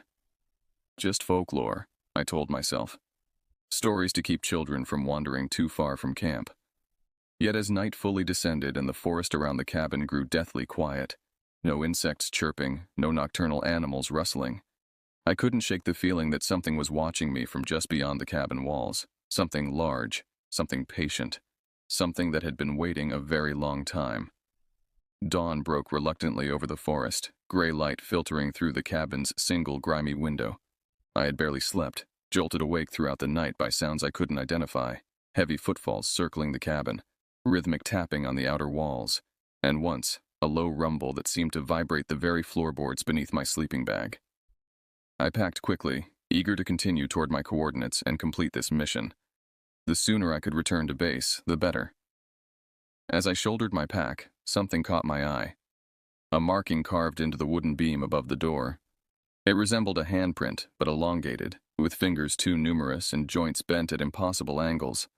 My grandfather would have recognized it. He had shown me similar markings once on ancient stones near our family's land. Warning signs, he had called them. Boundaries not to be crossed. Outside, the morning air hung heavy with mist. I checked my GPS again, only to find the signal completely gone. Even my compass seemed affected, the needle spinning lazily without finding north. Cursing under my breath, I pulled out my paper map and oriented myself by the sun's position. The coordinates I needed should be northeast, perhaps 4 miles further into the mountains. I hiked steadily uphill, the terrain growing steeper and more challenging. The forest changed character as I ascended, fewer pines, more twisted juniper and manzanita. The ground became rocky, with unexpected sinkholes and crevices forcing me to adjust my route frequently. By midday, I came upon a small stream cutting through the mountainside. I paused to refill my canteen, grateful for the clean, cold water. As I knelt by the stream's edge, I noticed unusual tracks in the soft mud of the opposite bank. Wide, splayed impressions that resembled neither bear nor human, yet somehow suggested elements of both. My military training told me to document everything. I took photographs, placed my knife beside one print for scale. The impression was nearly 18 inches long, with what appeared to be 5 toes, though the front 2 seemed oddly fused. Whatever made it was heavy. The prints sank deep into the mud and moved on 2 legs, based on the stride pattern. I followed the stream upward, tracking the prints. They led toward a dark opening in the mountainside, a cave entrance partly concealed by overgrown brush. This had to be it, the location I'd been sent to investigate. According to my briefing, satellite imaging had detected unusual heat signatures emanating from this area, consistent with the energy output of surveillance equipment. The cave mouth yawned before me, a black slash in the mountain's face. The tracks led directly inside. Drawing my weapon and activating my flashlight, I stepped carefully into the darkness. The temperature dropped immediately. The air inside smelled of wet stone and something else, that same musky animal scent I'd detected in the cabin, but stronger here. My light revealed a passage that descended steeply into the earth, walls glistening with moisture. I moved cautiously, following the tracks deeper into the cave system. The passage widened into a chamber where stalactites hung like frozen daggers from the ceiling. My light couldn't reach the far walls, creating the unsettling impression that the space continued infinitely into darkness. Water dripped somewhere, the sound echoing oddly. As I advanced, my foot struck something that skittered across the stone floor. I directed my light downward. Bones. Hundreds of them scattered across the cave floor like fallen branches after a storm. Most appeared to be animal deer and elk, judging by the antler fragments, but some larger ones gave me pause. Their shape and size suggested something else entirely. In the center of the chamber stood what at first appeared to be a cairn of stones. But as I approached, I realized it was an arranged pile of skulls. Animal skulls formed the base, but crowning the macabre structure was something that turned my blood to ice water. A human skull, yellowed with age, with a neat circular hole drilled into its forehead. My grandfather had told me of this practice. Certain tribes once performed ritual trepanation on their dead, creating openings through which the spirit could escape. But this skull showed signs of something else. Deep scoring marks along the cranium that no stone tool could have made. They resembled claw marks, as if something had tried to extract what lay within. As I stood transfixed by this discovery, I became aware of a sound echoing through the chamber, a rhythmic scraping, like heavy nails dragging across stone. It came from deeper within the cave, from a dark passage I hadn't noticed before, and it was getting closer. I retreated into the shadows along the chamber wall, extinguishing my light. Military training took over. Assess, adapt, overcome. The scraping sound continued, accompanied now by heavy breathing that echoed wetly off the stone walls. Whatever approached was large and moved with deliberate slowness. A faint phosphorescence began to illuminate the chamber, some kind of fungus or lichen on the walls responding to the disturbance. In that ghostly blue-green glow, I saw it emerge from the deeper passage. At first, my mind struggled to process what my eyes beheld. It walked upright on two powerful legs, standing well over 7 feet tall. Its body was covered in thick, matted fur, dark as pine bark. But it was the creature's proportions that defied comprehension. Arms too long, reaching nearly to the ground. A torso too broad and hunched. A head that seemed to sit directly on massive shoulders with barely any neck visible. The face. I could only glimpse it in profile as the creature moved across the chamber. But what I saw haunted me. Not quite human, not quite animal. A heavy brow ridge shadowed deep-set eyes. The jaw protruded, revealing teeth when it opened its mouth to scent the air. This was no man in a costume. No bear walking upright. This was something else entirely. Something that walked the blurred line between legend and reality. Sasquatch, Bigfoot, the old one. My grandfather's people had many names for the forest guardian, the shadow walker. I had dismissed them as stories meant to explain the unexplainable sounds in the night. Now I was frozen in its presence. The creature paused at the pile of skulls, reaching down with hands that seemed almost human, but far larger, with blackened nails like curved talons. It adjusted the human skull at the top, turning it to face the entrance through which I had come. A deliberate warning. I remained motionless, controlling my breathing, willing my heart to quiet its thundering in my chest. The creature hadn't detected me yet, but I knew its senses would be sharper than mine. Any movement, any sound, might trigger a confrontation I couldn't hope to win. Minutes passed like hours as the being moved about the chamber, occasionally stopping to scent the air. I noticed now that it seemed to be injured. It favored its right side, and something dark, possibly blood, matted the fur along its flank. Finally, it gathered something from the ground animal bones that it clutched to its chest and retreated back through the dark passage. The scraping sound faded gradually until silence reclaimed the cave. I waited 10 more minutes before daring to move, then carefully reactivated my flashlight, keeping the beam directed downward. The mission had suddenly taken on an entirely different dimension. Was this what I had been sent to find? Did the military somehow know about this creature? I thought of the coordinates, the vague briefing, the unusual tracks. Perhaps reports of the creature had been misinterpreted as signs of human intruders. Or perhaps someone knew exactly what dwelled in these caves and wanted confirmation. Either way, I needed to document everything. I photographed the skull arrangement, the tracks, the claw marks on the stone walls. Then, against all better judgment, I decided to follow the passage where the creature had disappeared. The tunnel descended sharply, requiring me to half climb, half slide down its slick surface. The air grew warmer, more humid, carrying a stronger musk that caught in my throat. After about 30 meters, the passage opened into another chamber, smaller than the first, but equally disturbing. What I found there wasn't surveillance equipment or foreign operatives, but something far more ancient. The walls were covered with pictographs, red ochre handprints, stick figures of humans, and larger looming figures that matched what I had just witnessed. Some images depicted what appeared to be hunting scenes, the tall figures pursuing deer and smaller humans fleeing before them. But the central image, taking up the largest section of wall, showed something different. Humans and the tall beings standing together, arms raised toward a spiral symbol that I recognized from my grandfather's teachings. It represented a doorway between worlds.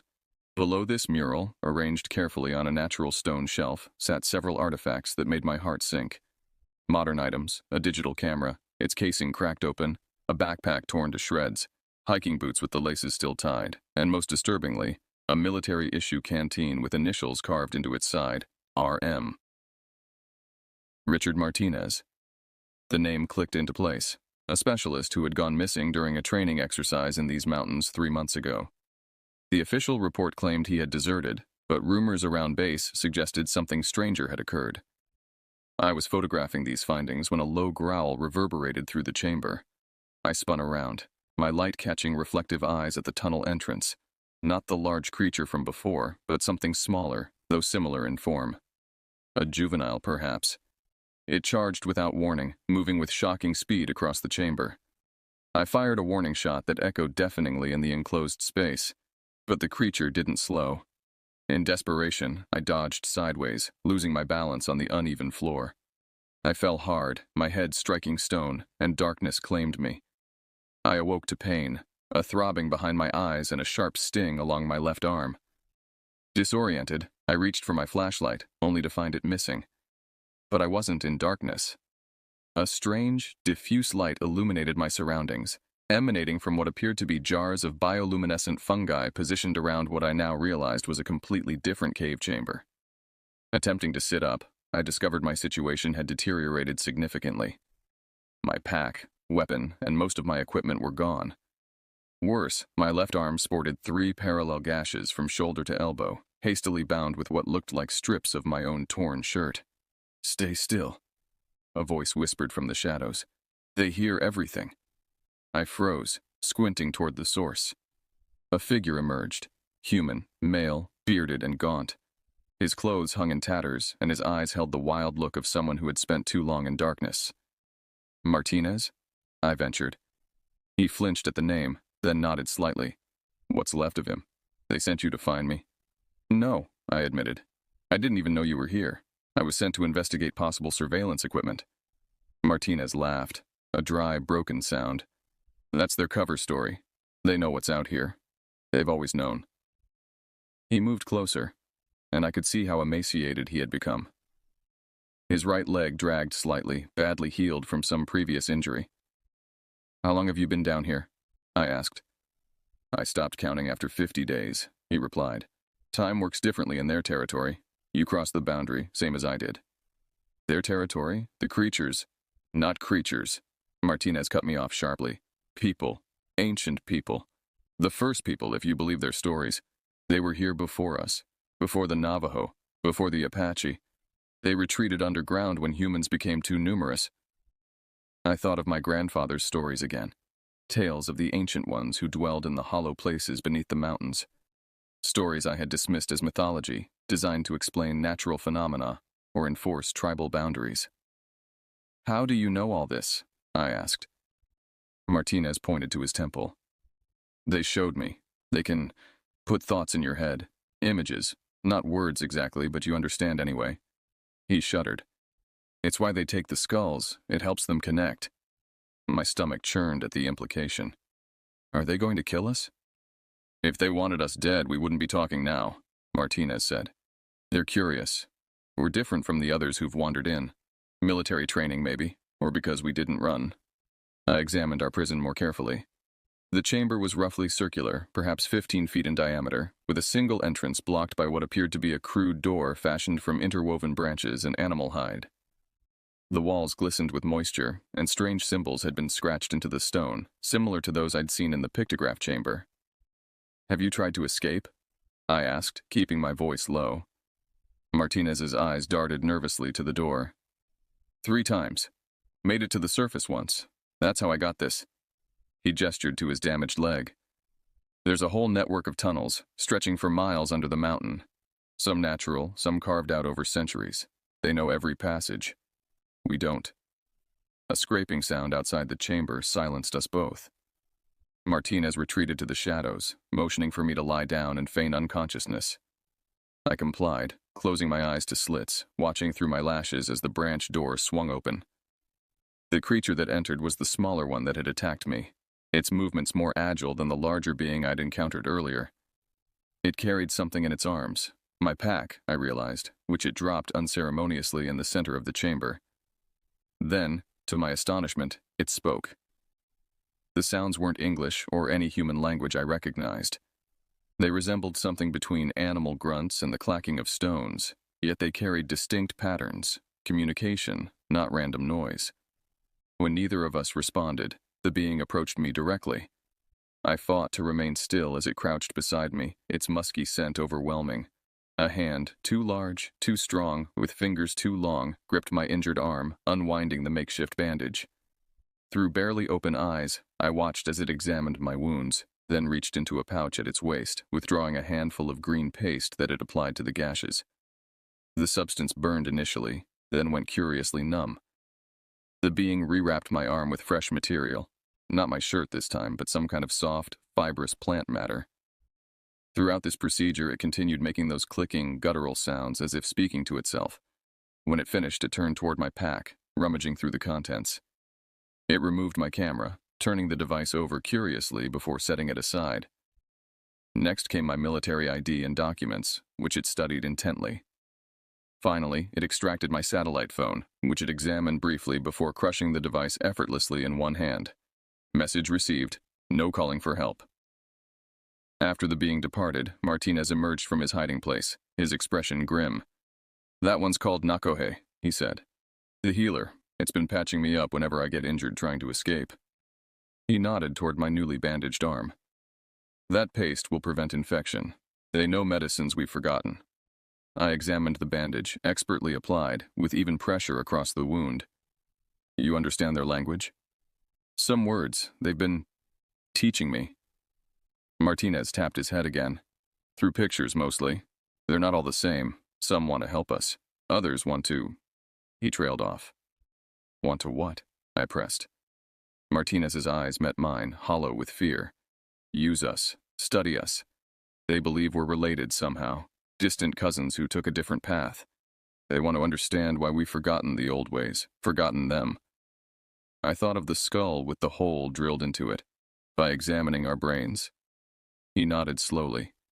"The elder, the big one you must have seen, he's the one who decides our fate, and tonight is their council meeting."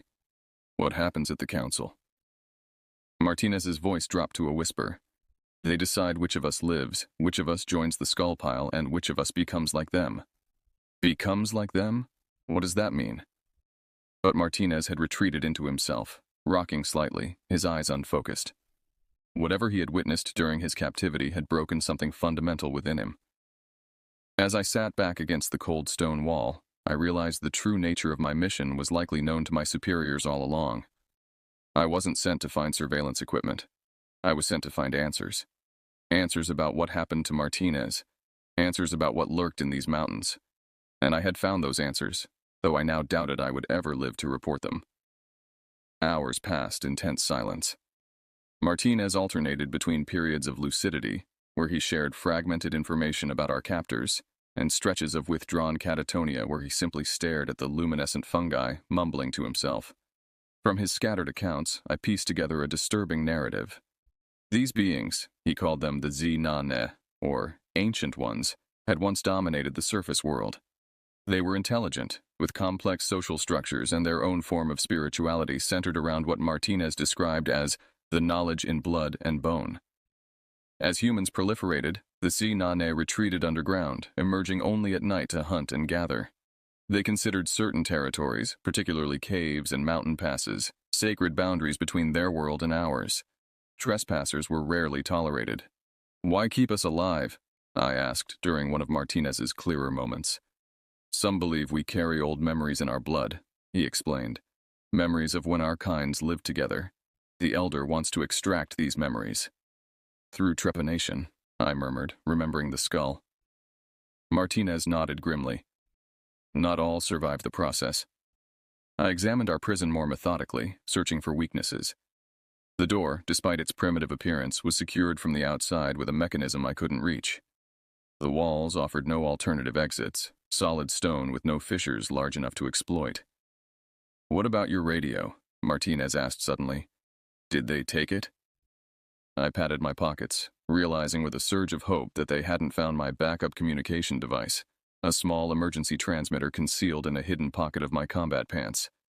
Standard issue for solo reconnaissance missions, it couldn't send voice messages but could transmit an emergency signal with GPS coordinates. "I've still got the emergency beacon," I told him, "but we'd need to get closer to the surface for the signal to reach anyone."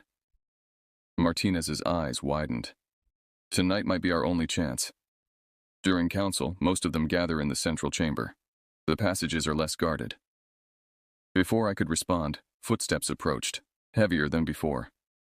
We both retreated to opposite sides of the chamber as the door swung open, revealing the massive figure I'd first encountered by the skull pile. The Elder. It ducked to enter, its immense frame filling the space. In the bioluminescent light, I could see its features more clearly. A face that seemed to blend human and primate characteristics, yet was somehow neither. Deep-set eyes regarded us with unmistakable intelligence beneath a sloping forehead. Its mouth, when it opened, revealed teeth designed for an omnivorous diet, both flat molars and sharp canines. But most disturbing was its hands. Too articulated for an animal, with opposable thumbs and elongated fingers ending in thick, curved nails. Hands designed for tool use, for creation and destruction alike. The Elder carried a staff adorned with feathers, bones, and what appeared to be electronic components. Circuit boards and wiring that I recognized from modern devices. It pointed this staff at Martinez first, then at me, making those same guttural, clicking sounds I'd heard from the smaller one. To my shock, Martinez responded in kind, awkward approximations of the same language, his human vocal cords struggling with sounds they were never designed to produce. The Elder listened, then approached me directly. It reached out with one massive hand, and before I could react, pressed 3 fingers against my forehead. Pain exploded behind my eyes. Not physical pain, but a searing mental invasion that felt like ice picks driving into my brain. Images flooded my consciousness. Ancient forests untouched by human hands. Beings like the Elder gathering around fires, crafting tools. The arrival of the first human tribes. Conflict. Blood. Retreat underground. Centuries passing in darkness. Modern humans with machines, drilling, excavating, desecrating. Fear, anger, resolution. When the Elder withdrew its hand, I collapsed to my knees, gasping. The message had been unmistakable. A condensed history, a warning, and a judgment all conveyed in seconds. The Elder made a final pronouncement. Longer, more complex sounds, then departed, securing the door behind it. "What did it say?" I asked when I could speak again. Martinez's face had gone ashen. "Council begins at moonrise. Will be presented for judgment." He swallowed hard. "The Elder senses Apache blood in you. It believes you might carry older memories, memories of when our peoples made peace. And that's good. It means they might not kill you outright." Martinez looked away. "But they'll still want what's in your head." Night was approaching. I could sense it even underground, a subtle shift in the air. If Martinez was right, our window for escape would come during the council meeting, when attention was focused elsewhere. I retrieved the emergency transmitter from my hidden pocket, a device no larger than a lighter, with a single button protected by a safety cap. "We need a distraction," I said, formulating a plan. "Something to draw them away from the passages leading to the surface." Martinez's gaze fell on the jars of bioluminescent fungi. "These are sacred to them," he said. "They harvest them from a special chamber and cultivate them carefully. They're flammable when dried." I understood immediately. "We create a controlled fire, enough smoke to trigger alarm, but not enough to cause a cave-in. While they're responding, we make for the surface." For the first time, a spark of hope appeared in Martinez's haunted eyes. "The path to the surface requires passing through the central chamber where they'll be gathering. There's another way, longer, through narrower passages, but I think I remember it." Together, we began preparations. Martinez showed me how to extract the phosphorescent material from several of the fungi jars, explaining that when dried and concentrated, it created a slow-burning but smoke-heavy fire. Meanwhile, I tore strips from my remaining clothes to create fuses of varying lengths. As we worked, Martinez spoke of his months in captivity, of witnessing rituals where the Sinane danced around fires, consuming substances that sent them into trances, of seeing them craft intricate artworks on cave walls using pigments mixed with their own blood, of hearing their songs echo through the mountain, songs that sounded like earth itself groaning. "They're dying out," he whispered. "Too few young ones, too little territory left. That's why they're desperate to extract our memories. They think there might be knowledge there, something they've forgotten that could save them." I thought of my grandfather then, of how he had mourned the fading of traditional Apache ways, the loss of language and ceremony with each passing generation, of how he had taught me what he could, knowing it was but a fraction of what had once been. Perhaps these beings felt the same desperation, watching their ancient culture slip away beneath the inexorable advance of modern humanity. But sympathy wouldn't save us from having our skulls drilled open. As the subtle shifts in air current told us night had fallen above, we finalized our plan. Martinez would create a distraction near the food storage chambers, far from our escape route but crucial enough to draw attention. I would make my way toward the surface through the secondary passages he had described, transmitting the emergency signal once I reached sufficient depth. "What about you?" I asked as we prepared to implement our desperate plan. "We go together." Martinez glanced down at his damaged leg. "I'll slow you down, get to the surface, bring help." A bitter smile crossed his face. "I've survived this long. I can last a little longer." Before I could argue, we heard it, a distant rhythmic pounding. Drums or something like them. The council was beginning. It was time. The sound of drumming provided perfect cover as Martinez showed me how to manipulate the primitive door latch from inside, knowledge gained through months of observation.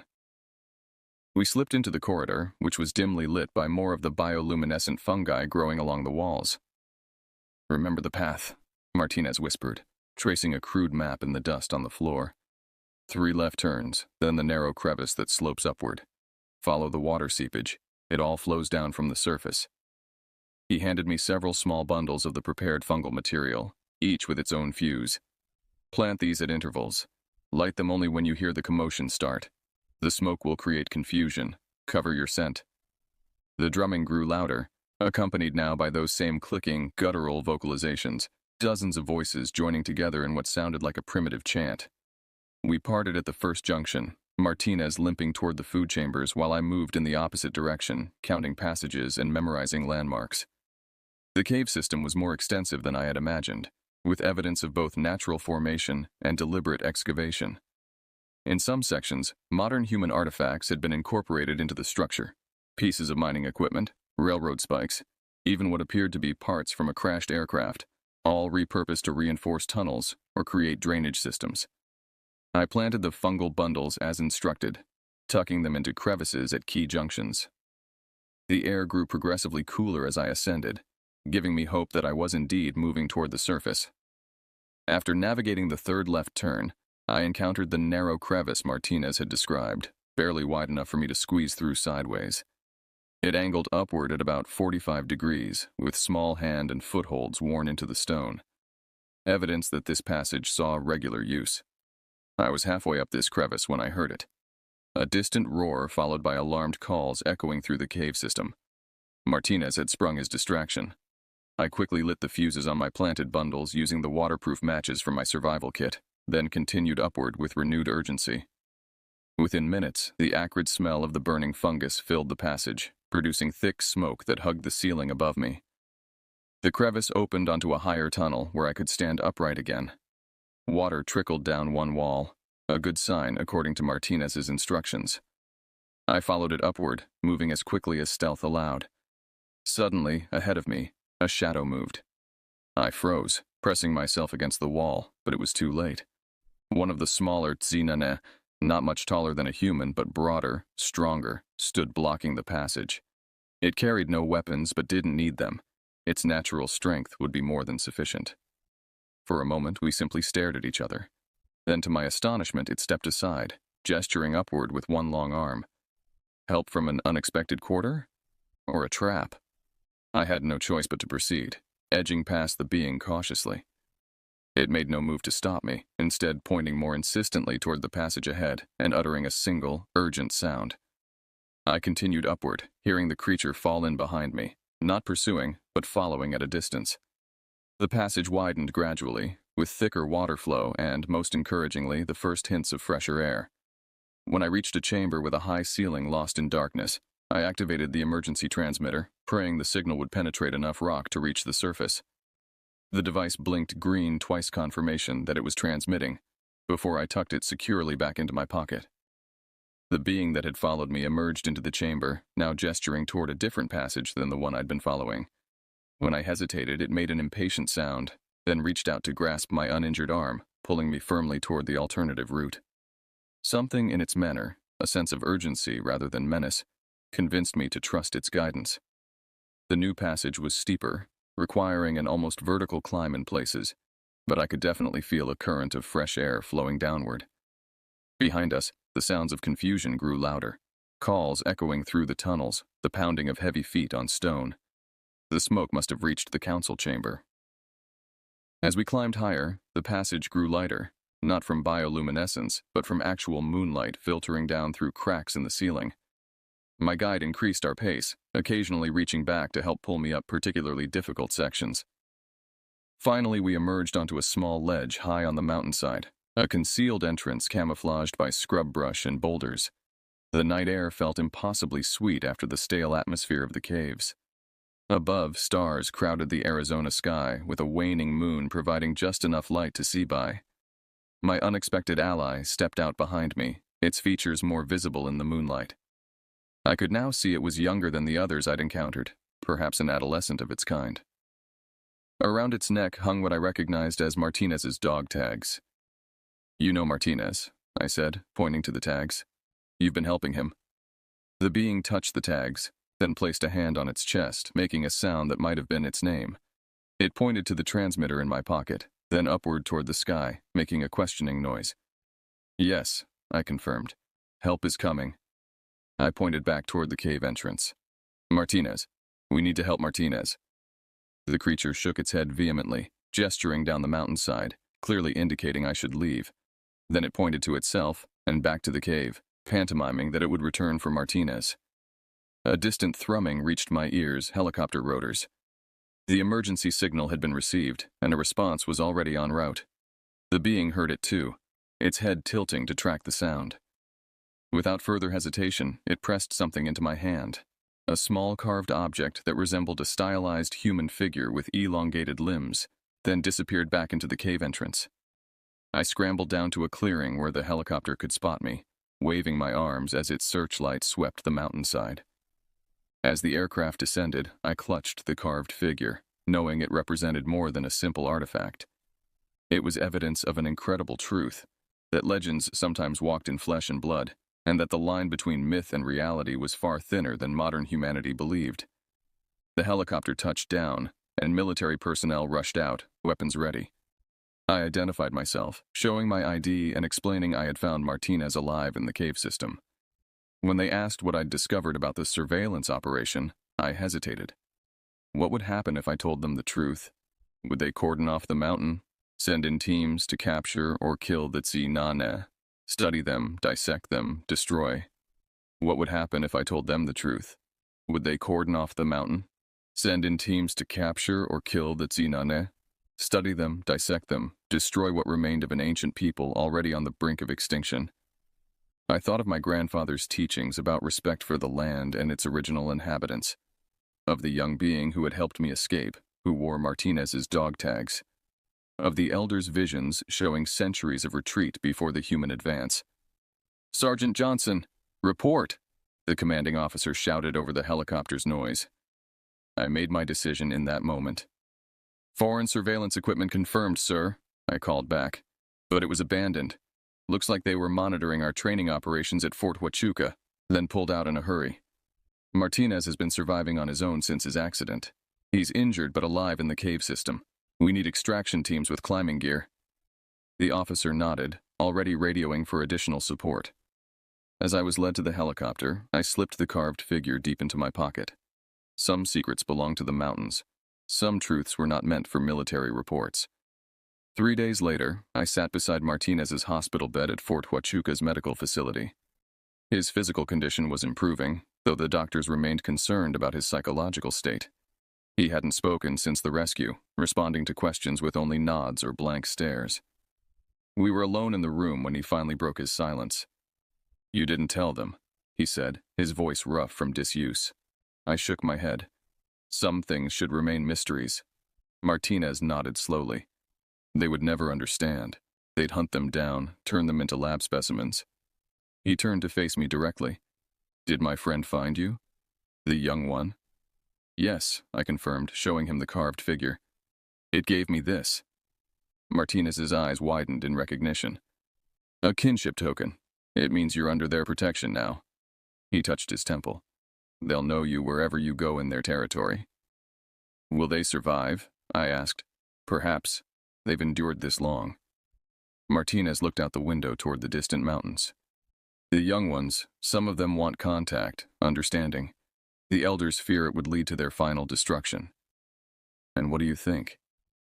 "I think secrets have power," he replied. "As long as people believe but don't know for certain, that's the boundary where they can exist." His words echoed my grandfather's teachings, that some mysteries should remain just that. The official report on the incident cited evidence of abandoned surveillance equipment, possibly left by foreign operatives monitoring military activities. Martinez's disappearance was reclassified from desertion to injury during reconnaissance. My supporting statement was accepted without question, a decorated sergeant's word rarely doubted. I was granted leave after the mission debrief. The first thing I did was drive to my grandfather's old homestead on the reservation. The cabin was weathered but still standing, much like the old man had been before cancer took him 3 years prior. Inside, I found his journal, filled with handwritten accounts of encounters with the Shadow People, his term for what Martinez called the Tsinane. My grandfather had known, had perhaps even communicated with them, as I now suspected generations of Apache had done. I added my own account to the final pages of his journal, then sealed it in a waterproof container and buried it beneath the floorboards. Future generations might need this knowledge, but for now, it would remain hidden. That night, as I slept in my grandfather's cabin, I dreamed of underground passages and bioluminescent light, of ancient eyes watching from forest shadows, of boundaries between worlds growing thin in certain places at certain times. In my dream, the young Tsinane stood at the tree line, Martinez's dog tag still around its neck. It raised one long-fingered hand in what might have been greeting or warning, then melted back into the darkness between the pines. I awoke at dawn, the carved figure clutched in my hand, warm as if alive. Through the cabin window, I could see fresh tracks in the soil of my grandfather's garden. Wide, splayed impressions that resembled neither bear nor human, yet somehow suggested elements of both. Some would call it evidence. I chose to see it as a reminder. The wilderness holds secrets older than human memory. Some legends walk on 2 legs. And sometimes the monsters in our stories are simply people we haven't learned to understand. I am Tarek White Eagle Johnson. I carry Apache blood and Army dog tags. And I guard the boundary between 2 worlds, knowing that some shadows in the pines are watching, waiting, remembering.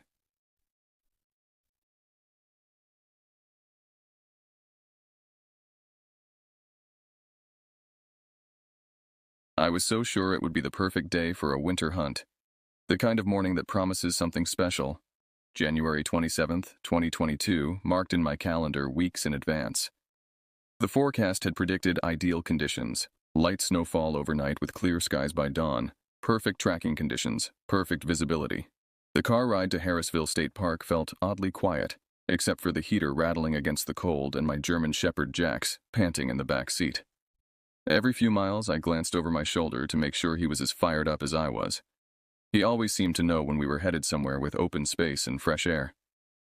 "Today's the day, buddy," I said, reaching back to scratch behind his ears. His tail thumped against the seat in response. "We'll bring home something good." I'd been coming to these woods since I was a kid, tagging along with my uncle.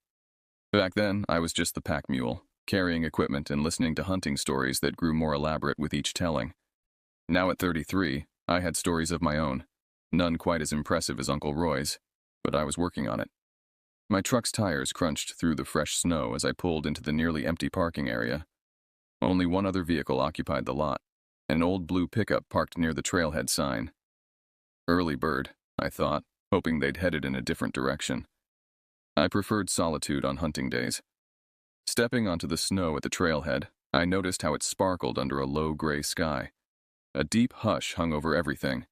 No birds calling, no rustling of leaves, just the crunch under my boots. The crisp bite in the air made me shiver, but I was too eager to let it bother me. Jax tugged at the flimsy, retractable leash, sniffing and pawing at the ground, as if he already had a lead on something. I tried not to think about how cheaply made that leash felt in my hand. I should have invested in a proper lead, the kind designed for working dogs, not the discount store variety I'd grabbed on impulse. The plastic handle was already showing stress marks from previous outings, but I'd convinced myself it would hold for one more trip. "Easy, Jax," I murmured, adjusting my rifle strap across my shoulder.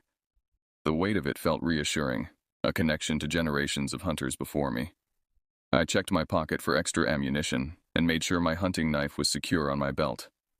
The forest opened before us like a scene from a winter postcard. Fresh powder blanketed the ground, unmarred except for the occasional rabbit track or deer trail. Barren tree branches stretched toward the sky, their dark silhouettes stark against the snow. In the summer, these woods teemed with hikers and families. In winter, they became a different world altogether, silent, primal, and sometimes unforgiving. I breathed deeply, filling my lungs with the clean, sharp air. This was what I needed after months of being cooped up in my small accounting office, staring at spreadsheets until my vision blurred. Out here, surrounded by wilderness, I felt more like myself. Everything seemed serene at first, but I remember spotting strange canine tracks in the snow. They looked a bit larger than the usual fox prints I'd seen around these parts. My pulse quickened, and I could sense Jax honing in on the scent. In that moment, I convinced myself it was just a stray dog, or maybe a coyote passing through. Michigan winters can turn even familiar animals into elusive shadows. As we ventured deeper along the trail, the forest grew denser. Sunlight filtered through the canopy in weak, diluted beams that barely warmed the skin. I checked my watch. 9:17 a.m. We had plenty of daylight ahead of us, though in winter, the sun always seemed to race toward the horizon faster than expected. Jax's energy rose, and a little voice in the back of my mind warned me to keep calm. Instead, I started talking him up, telling him to find whatever's out there. It was an idiotic move. He was already excited, and my words only fueled his enthusiasm. Before I knew it, the plastic handle of that bargain leash started to bend. I gripped it tighter, but Jax gave one mighty pull, and the cord snapped. In the blink of an eye, he darted off between the trees, paws kicking up clouds of powder. "Jax!" I shouted, my voice sounding strangely muffled in the snow-laden air. "Jax, come!"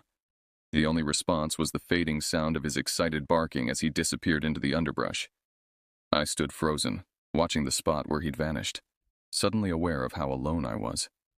The temperature seemed to drop several degrees in an instant.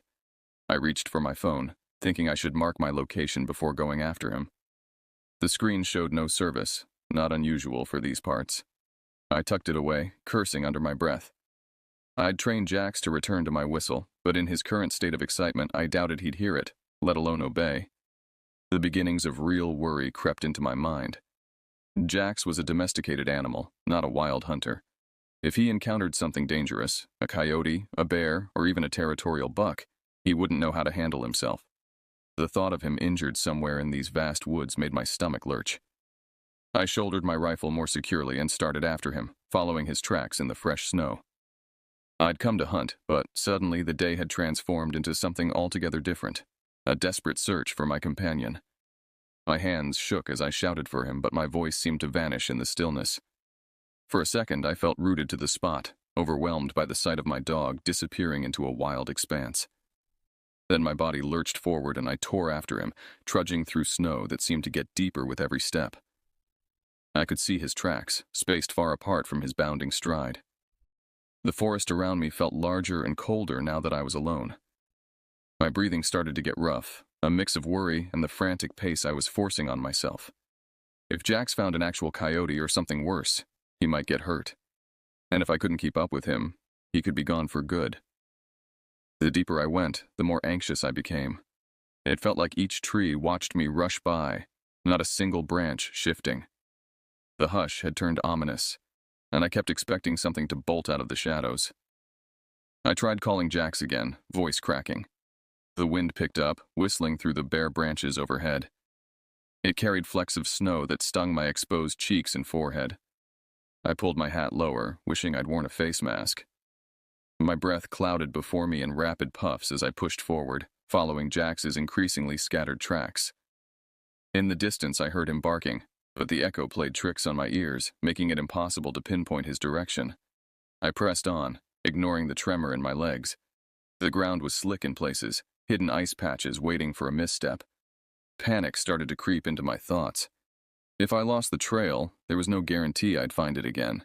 Jax was a big dog, but the woods are bigger. My mind raced with possibilities, each worse than the last. What if he fell through ice on the creek? What if he encountered a pack of coyotes? What if he simply ran too far and couldn't find his way back? The isolation of the forest suddenly felt oppressive rather than liberating. I checked my watch again, 10:03 a.m. Less than an hour since we'd started, but it felt like an eternity.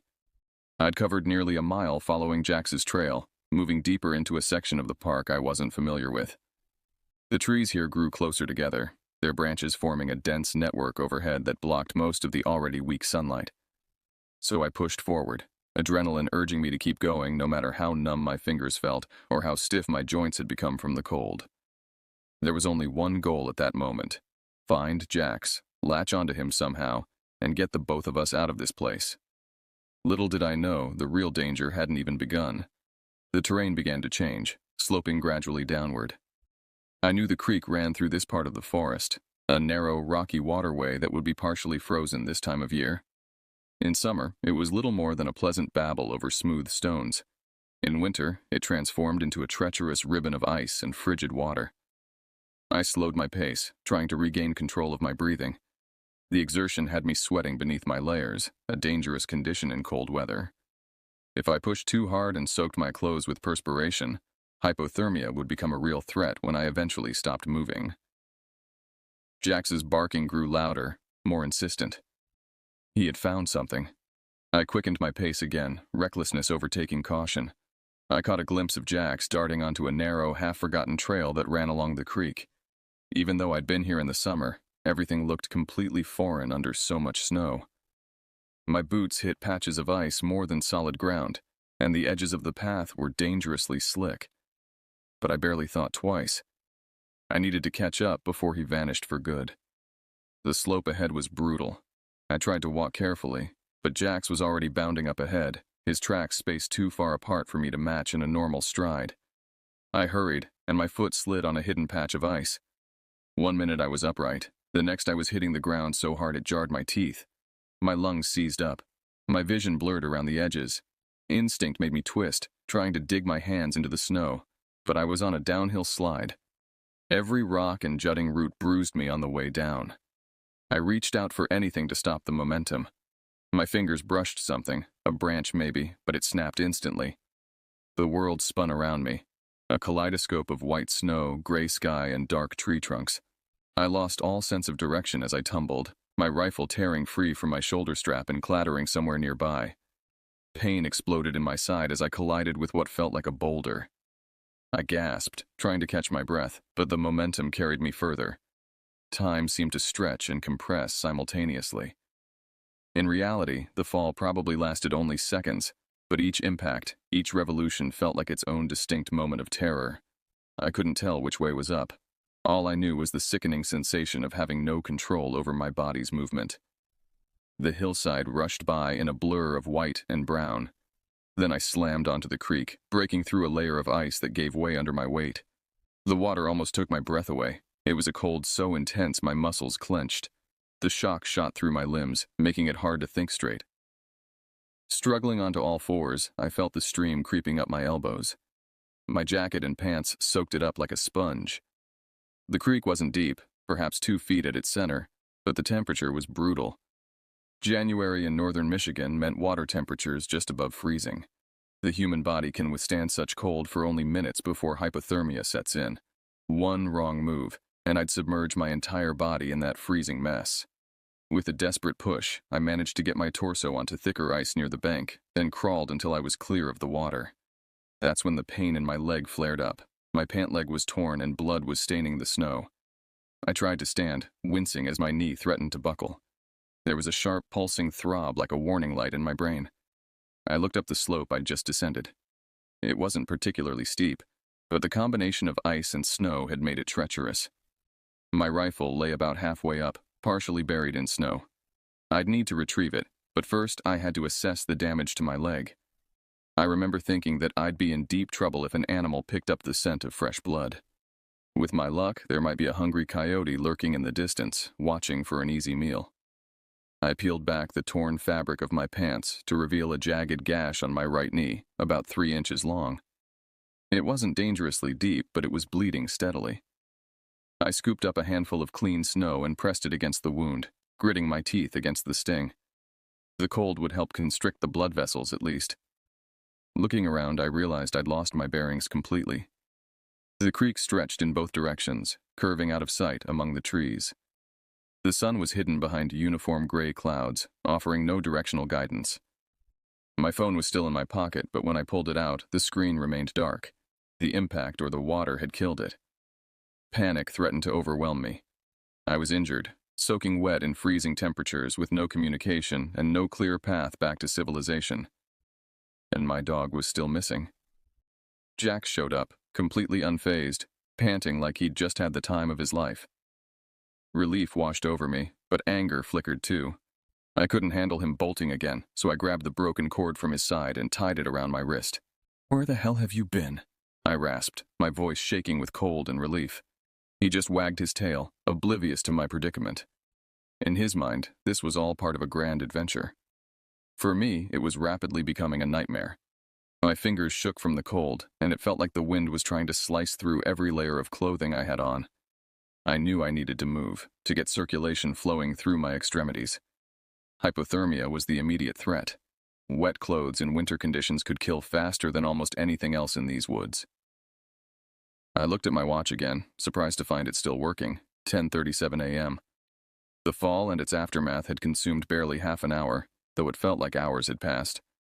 I still had daylight, but my situation was precarious. Climbing up the bank became a test of will. The snow soaked into my gloves each time I touched the ground, and I was limping so badly I had to half-drag my leg. I managed to retrieve my rifle, brushing off the snow and checking for damage. The scope seemed intact, a small mercy. I tried to orient myself, searching for landmarks. The park covered nearly 2,000 acres, and I'd wandered well off the marked trails. The creek might lead to a more traveled area, but following it would mean slower going. The alternative was striking out directly through the woods, hoping to intersect a trail. I decided to climb to higher ground first, to get a better view. Each step sent pain shooting through my injured knee, and my wet clothes had begun to freeze in places, becoming stiff and even more uncomfortable. Jack stayed close now, sensing perhaps that something was wrong. When I reached a small clearing at the top of a rise, I paused to catch my breath. The landscape spread out before me. An endless sea of trees, their dark trunks stark against the snow. No sign of trails, roads, or structures. Just wilderness, stretching in every direction. A new wave of fear washed over me. I was more lost than I'd initially thought. The familiar paths I'd traveled hundreds of times might as well have been in another country. Winter had transformed everything, erasing the markers I relied on during warmer months. It must have been 2 miles or more back to the car, but it felt like crossing some frozen wasteland. The quiet of the woods did nothing to calm me.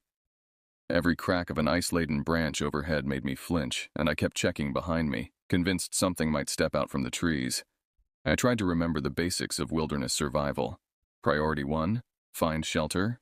Priority 2, build a fire. But my matches were soaked, my lighter somewhere in the snow where I'd fallen. Besides, I wasn't stranded in remote wilderness, I was in a state park. There had to be a way out. I decided to head in what I hoped was a northerly direction, where the main trail should be.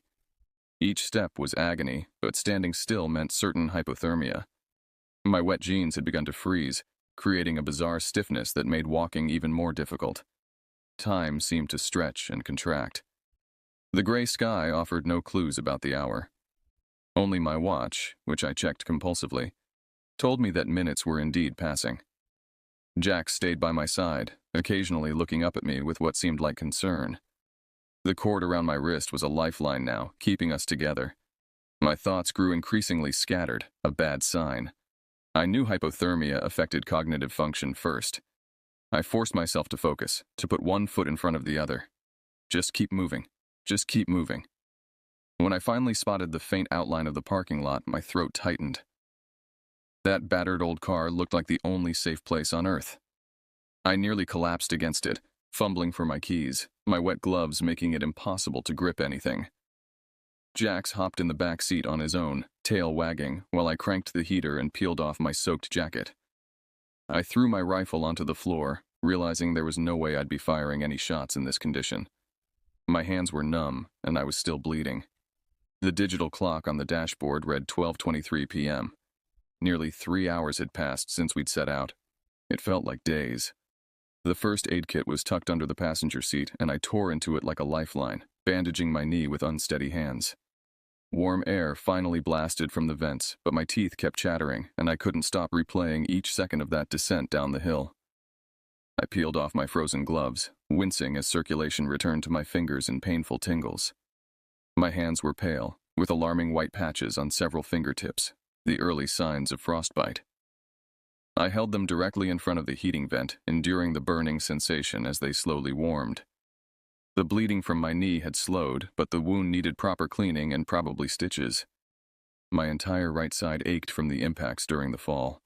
I'd be a mass of bruises tomorrow, assuming I made it to tomorrow. I reached for a bottle of water I'd left in the cup holder, my throat suddenly parched. The liquid was ice cold, but felt like life itself flowing down my throat. I offered some to Jax, who lapped eagerly from my cupped palm.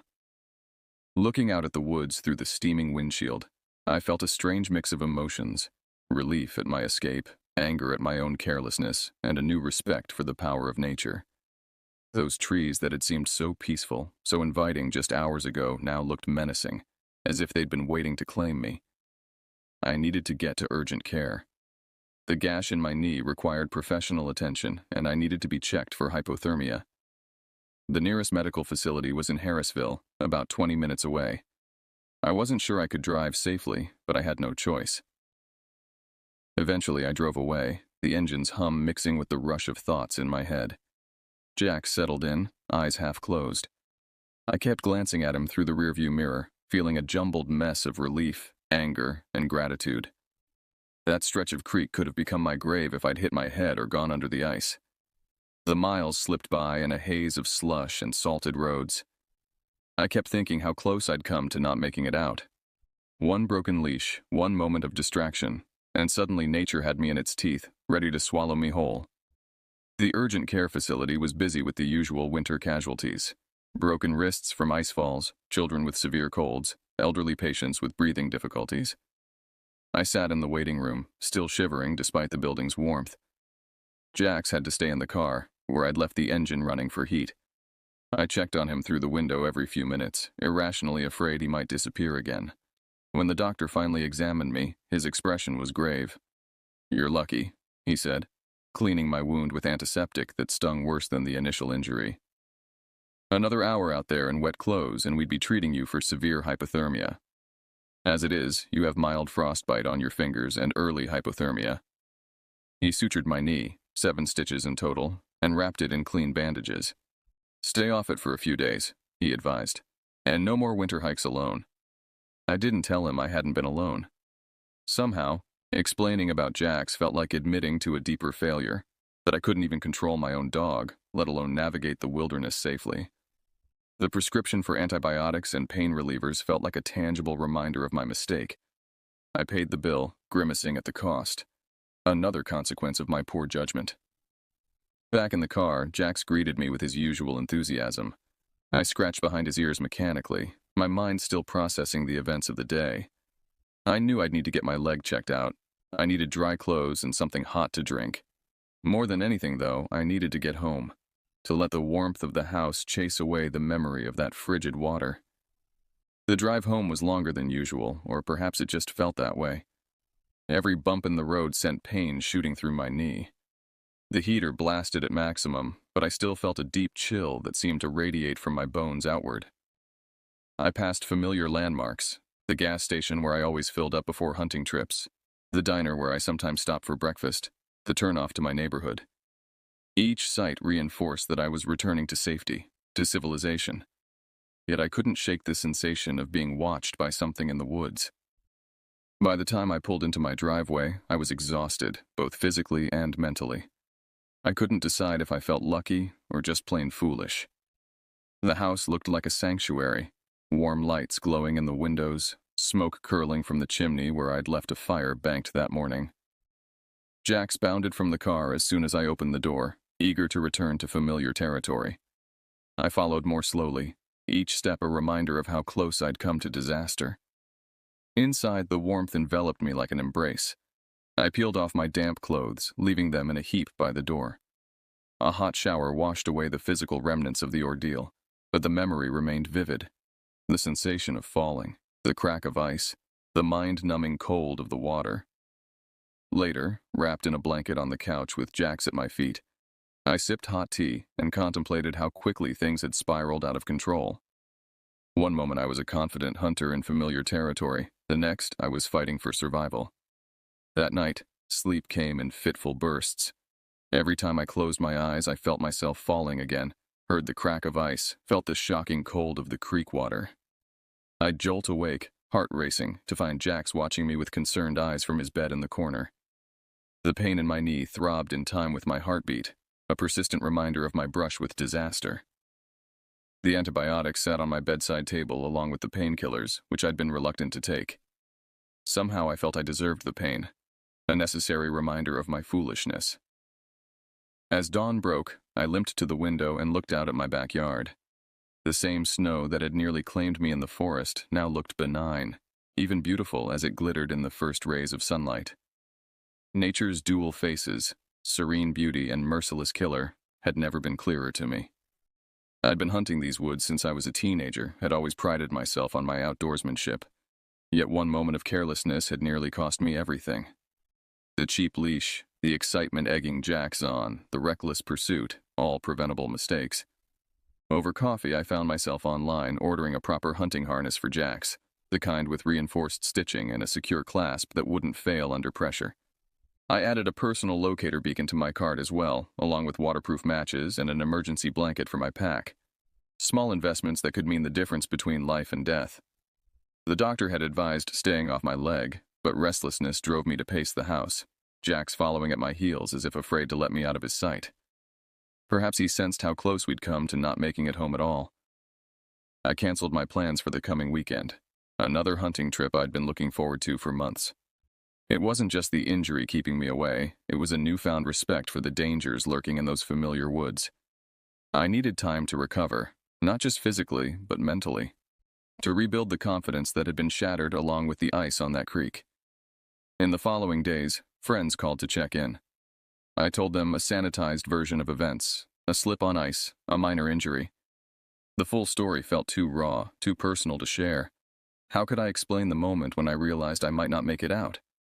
The primal fear that had gripped me as I crawled from that freezing water, the desperate trek back, each step a battle against pain and cold. A week later, my knee was healing well, though the doctor warned I might feel twinges in cold weather for years to come, a permanent souvenir of my misadventure. The frostbitten patches on my fingers had peeled, revealing new, tender skin beneath. I limped to my front door, Jax by my side, vowing I'd never let a scrap of cheap plastic determine our fate again. The forest would be waiting when I was ready to return, not as a conquered territory, but as a powerful force deserving of respect and careful preparation. Winter hunts aren't games, and careless decisions can turn a simple outing into a nightmare. Nature doesn't care about experience or confidence. It simply exists, indifferent to human folly. This lesson, etched into my memory and my flesh, would guide every future venture into the wilderness. As I scratched Jax behind the ears, watching snowflakes begin to fall outside my window, I felt a complex mixture of gratitude for our survival and humility in the face of forces far greater than myself. I had entered those woods as a hunter, confident and prepared, or so I thought. I had emerged as something else, A student, perhaps, with a newfound appreciation for the thin line between adventure and disaster.